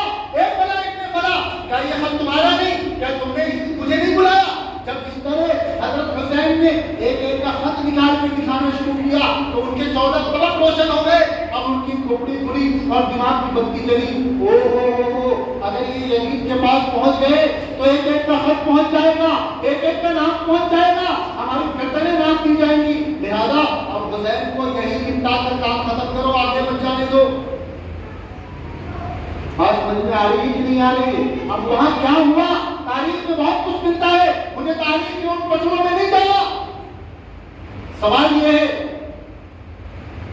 کہ جن لوگوں نے حضرت حسین کو خط لکھ کر بلایا ان میں سے کوئی کیوں نہیں مرا؟ حضرت حسین کی شہادت کا تذکرہ ہوتا ہے، حضرت حسین شہید ہوئے، ان کے گھر والے شہید ہوئے، یہ تو ہزاروں کی تعداد میں خطوط پہنچے تھے، یہ کس دن میں گھس گئے تھے؟ حقیقت یہ ہے کہ یہی لوگ جو حضرت عمر کے قاتل ہیں، جو حضرت عثمان کے قاتل ہیں، جو حضرت علی کے قاتل ہیں، جو حضرت حسن کے قاتل ہیں، وہی سیدنا حضرت حسین رضی اللہ عنہ کے قاتل ہیں۔ ایک طبقہ ہے جو یزید کو بالکل بری بنانے کے چکر میں پڑا ہوا ہے، ہماری کوئی ذمہ داری نہیں یزید کو ڈیفینڈ کرنے کی، وہ کیسا تھا وہ جانے، اللہ میاں جانے، وہ کوئی صحابی نہیں جب اس کو ڈیفینڈ کرے۔ ہاں بات حضرت امیر معاویہ کی آئے گی تو دفاع کیا جائے گا اور ڈنکے کی چوٹ پہ دفاع کیا جائے گا انشاءاللہ۔ بات حضرت حسن کی آئے گی، دفاع کیا جائے گا، ڈنکے کی چوٹ پر دفاع کیا جائے گا۔ بات حضرت علی کی آئے گی، دفاع کیا جائے گا اور ڈنکے کی چوٹ پر دفاع کیا جائے گا۔ ہر مسلمان کی اخلاقی اور مذہبی ذمہ داری ہے، اگر کوئی کسی ادنا سے ادنا صحابی کی توہین یا تنقید سن کر نظر انداز کر دے، خاموش ہو جائے، پھر وہ اپنا ایمان اللہ کے سامنے پیش کرنے کی پوزیشن میں نہیں ہوگا۔ یزید صحابی نہیں ہے۔ ایک طبقہ ہے جو یزید کو بالکل جہنم میں بھیجنے پہ تلا ہوا ہے، ایک طبقہ ہے جو بلی بنانے پہ تلا ہوا ہے، آپس میں لڑ رہا ہے، ادھر وہ کمبخت اور کوفی جنہوں نے خط لکھ کر بلایا اور حضرت حسین کو شہید کیا، وہ مزے سے چائے بسکٹ کھا رہے ہیں۔ آپ ٹھیک ہے یزید کی حکومت سے اتنا بڑا سانحہ ہوا، آپ بالکل یزید کو مولد انسان کہلائیے، ضلع میں کچھ ہوتا ہے تو ڈی ایم سے سوال کیا جاتا ہے، صوبے میں کچھ ہوتا ہے تو وزیر اعلیٰ سے سوال کیا جاتا ہے، ملک میں کچھ ہوتا ہے تو وزیر اعظم سے سوال کیا جاتا ہے۔ یزید اس وقت بادشاہ تھا، بالکل یزید سے سوال کیا جائے گا کہ تمہاری حکومت میں اتنا بڑا حادثہ کیسے ہو گیا۔ لیکن جن لوگوں نے خط لکھ کر بلایا اور جن لوگوں نے یہ کام کیا، جن کے تعلق سے حضرت حسین کے بھائی کہہ رہے تھے کہ یہ لوگ لائق اعتبار نہیں ہے، حضرت عبداللہ بن عباس کہہ رہے تھے یہ لوگ لائق اعتبار نہیں ہے، جنہوں نے حضرت مسلم بن عقیل کو دھوکہ دیا، ان سے سوال کون پوچھے؟ پھر کمبخت کہتے ہیں یا حسین ہم نہ تھے، یا حسین ہم نہ تھے، کمبخت تم ہی چپ تھے، وہاں اور تھا کون؟ وہاں اور کوئی نہیں تھا، تم ہی تھے۔ یہی طبقہ ہے جو حضرت عمر کا قاتل ہے، یہی طبقہ ہے جو عثمان کا قاتل ہے، عبداللہ ابن سبق کے اولاد، یہی طبقہ ہے جو علی، حسن اور حسین کا قاتل ہے، اور ہر سال روز ہو کر پوری امت کو بیوقوف بناتا ہے۔ 3 لوگ تاریخ میں ایسے گزرے جو خود مجرم ہیں اور خود ماتم کر رہے ہیں۔ حضرت یوسف علیہ السلام کے بھائیوں نے انہیں کنویں میں ڈالا اور ماتم کرتے ہوئے آئے باپ کے پاس، ہائے یوسف، ہائے یوسف۔ دوسرے حضرت موسیٰ علیہ السلام کے زمانے میں ایک شخص نے اپنے چچا کا قتل کیا اور جب لوگ پہنچے تو ہائے چچا، ہائے چچا۔ اور تیسرا یہ طبقہ ہے جس نے حضرت حسین کو شہید کیا اور آج تک ہائے حسین کا نعرہ لگا رہا ہے۔ اور اس کے عقائد اللہ کی پناہ۔ مسلمانوں کا تو عقیدہ ہے کہ نبوت رسول اللہ صلی اللہ علیہ وسلم پر ختم ہو گئی، مسلمانوں کا عقیدہ ہے کہ وحی کا سلسلہ محمد رسول اللہ پر بند ہو گیا، مسلمانوں کا عقیدہ ہے کہ محمد رسول اللہ اور نبی سے افضل کائنات میں کوئی نہیں ہو سکتا۔ ان نالائقوں کا عقیدہ ہے کہ وحی کا سلسلہ جاری ہے، ہمارے اماموں کے پاس وحی آتی ہے، ان کا مقام نبیوں سے بھی افضل ہے۔ ان کا عقیدہ ہے کہ اللہ تعالیٰ نے جبرائیل کو وحی لے کر حضرت علی کے پاس بھیجا تھا، غلطی سے محمد رسول اللہ کے پاس چلے گئے۔ ان کا عقیدہ ہے کہ جو 30 پارے کا قرآن ہمارے آپ کے پاس موجود ہے، ہم ڈنکے کی چوٹ پر سینہ چوڑا کر کے دنیا کو چیلنج کرتے ہیں کہ دنیا کی کوئی دوسری کتاب ایسی نہیں ہے جیسے قرآن ہے، کہ جب 1450 سال گزرنے کے بعد بھی اس کا زبر زیر ایک نقطے تک کی تبدیلی نہیں ہے، بالکل وہی ہو بہو قرآن آج ہمارے سامنے موجود ہے۔ ان نالائقوں کا عقیدہ ہے یہ اصل قرآن نہیں ہے، یعنی جس قرآن کی حفاظت کا وعدہ اللہ نے کیا ہے، ان کا کہنا ہے کہ اصل قرآن نہیں، وہ تو 40 پاروں کا تھا جو حضرت علی کے پاس ہے، یہ تو ابو بکر، عمر اور عثمان کی گڑبڑی کر دی۔ ہمارا عقیدہ ہے کہ نبی کریم صلی اللہ علیہ وسلم کی سب سے لاڈلی، سب سے چہیتی بیوی، امت کی ماں حضرت عائشہ صدیقہ رضی اللہ عنہ پر منافقین نے جھوٹا الزام لگایا زنا کا، کہ حضرت عائشہ رضی اللہ عنہا نعوذ باللہ زانیہ ہے.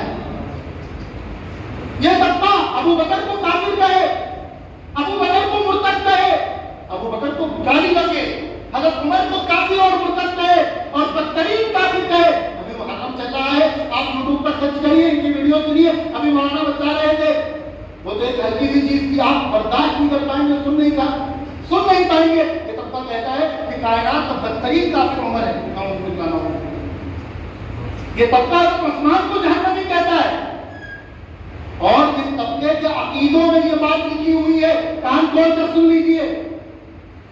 طرح طرح سے واقعات پر لوگوں کو ہیرو بنانے والے کہ اسرائیل پر میزائل مار دی اور امریکہ سے لڑائی کر لی اور پوری امت کو اسے ہیرو بنا دیا. سنیے وہ ہے کیا، ان کے عقائد کیا ہے اور ان کے عزائم کیا ہے.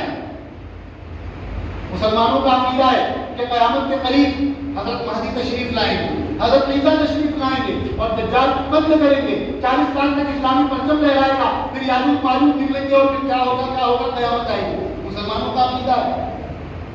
یہودیوں کا عقیدہ ہے کہ قیامت کے قریب ان کا مسیح نکلے گا، وہ دجال کو مسیح کہتے ہیں، اور وہ آ کر پوری دنیا میں قتل عام کرے گا، مسلمانوں کو قتل کرے گا اور یہودیوں کی حکومت قائم ہوگی، کلیسا قائم ہوگا.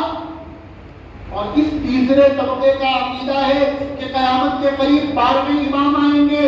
آنے کے بعد مکے اور مدینے پر قبضہ کریں گے. پہلے سنی علماء کا قتل عام کریں گے، پھر سنی مسلمانوں کا قتل عام کریں گے، ان کا خون بہائیں گے، پوری دنیا سے سنیوں کو ختم کریں گے.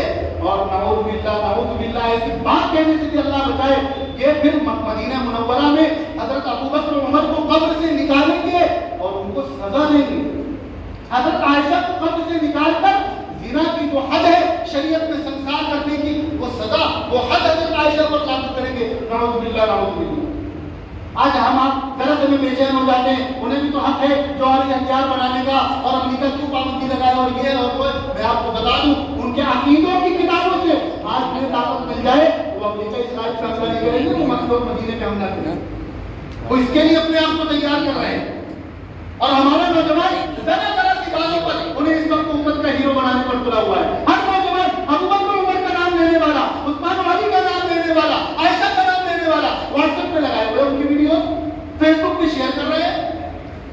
میں آپ سے پوچھتا ہوں، جو حضرت علی کو اللہ کا پرتو کہے، جو ختم نبوت کا انکار کرے، جو نبی کی نبوت کا انکار کرے کہ حضرت علی کو نبی بننا چاہیے تھا، جو قرآن کا انکار کرے، جو ابوبکر عمر کا انکار کرے، جو عثمان کا انکار کرے، جو عائشہ کا انکار کرے، جو حضرت عمر کا قاتل ہو، جو عثمان کا قاتل ہو، جو علی کا قاتل ہو، جو حسن اور حسین کا قاتل ہو، جس کے مستقبل کے عزائم میں ہو کہ مکہ مدینے پہ قبضہ کرنا ہے اور سنیوں کا قتل عام کرنا ہے اور نعوذ باللہ ابوبکر عمر عائشہ کو قبر سے نکال کر ان کو سزا دینی ہے، کیا وہ طبقہ قابل اعتماد ہو سکتا ہے؟ کیا وہ طبقہ امت کا ہیرو بننے کے لائق ہے؟ ہوش کے ناخن لینا چاہیے مسلمانوں کو، دوست اور دشمن کو پہچاننا چاہیے. اللہ تعالیٰ نے اپنے پیغمبر کے ذریعے جس دین کو نازل فرمایا اس کے لیے صاف اعلان کر دیا، هو الذی ارسل رسولہ بالہدی ودین الحق لیظہرہ علی الدین کلہ. دین اسلام پوری دنیا پر غالب آ کر رہے گا اور اللہ نے غالب کر کے دکھایا ہے. اور اس کے بعد فرمایا غالب کرنے والے لوگ کون ہوں گے؟ محمد رسول اللہ ہوں گے اور ان کے ساتھی ہوں گے.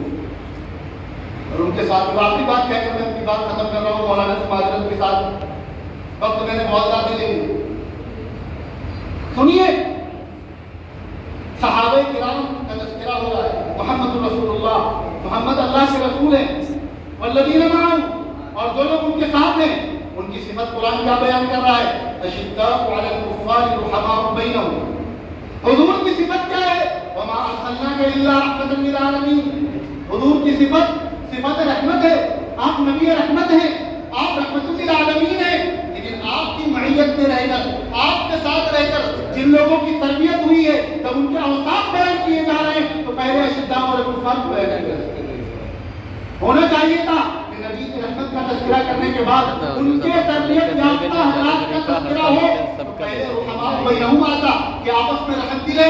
لیکن اللہ تعالیٰ کیا فرما رہے ہیں؟ اشداء علی الکفار، کفار کے مقابلے میں سخت ہیں. اور پھر فرمایا رحماء بینہم کہ آپس میں رحمت دلے. اس کا مطلب یہ ہوا کہ اللہ تمہیں بتلا رہے ہیں کہ تم مقابلے میں سخت رہو گے تب تک آپس میں متحد اور متفق رہو گے، آپس میں ایک دوسرے کے تئیں رحم دل رہو گے۔ جس دن کفر کے مقابلے میں تم نے کمپرومائز کرنا شروع کر دیا اس دن آپس میں ٹوٹ پھوٹ کا شکار ہو جاؤ گے۔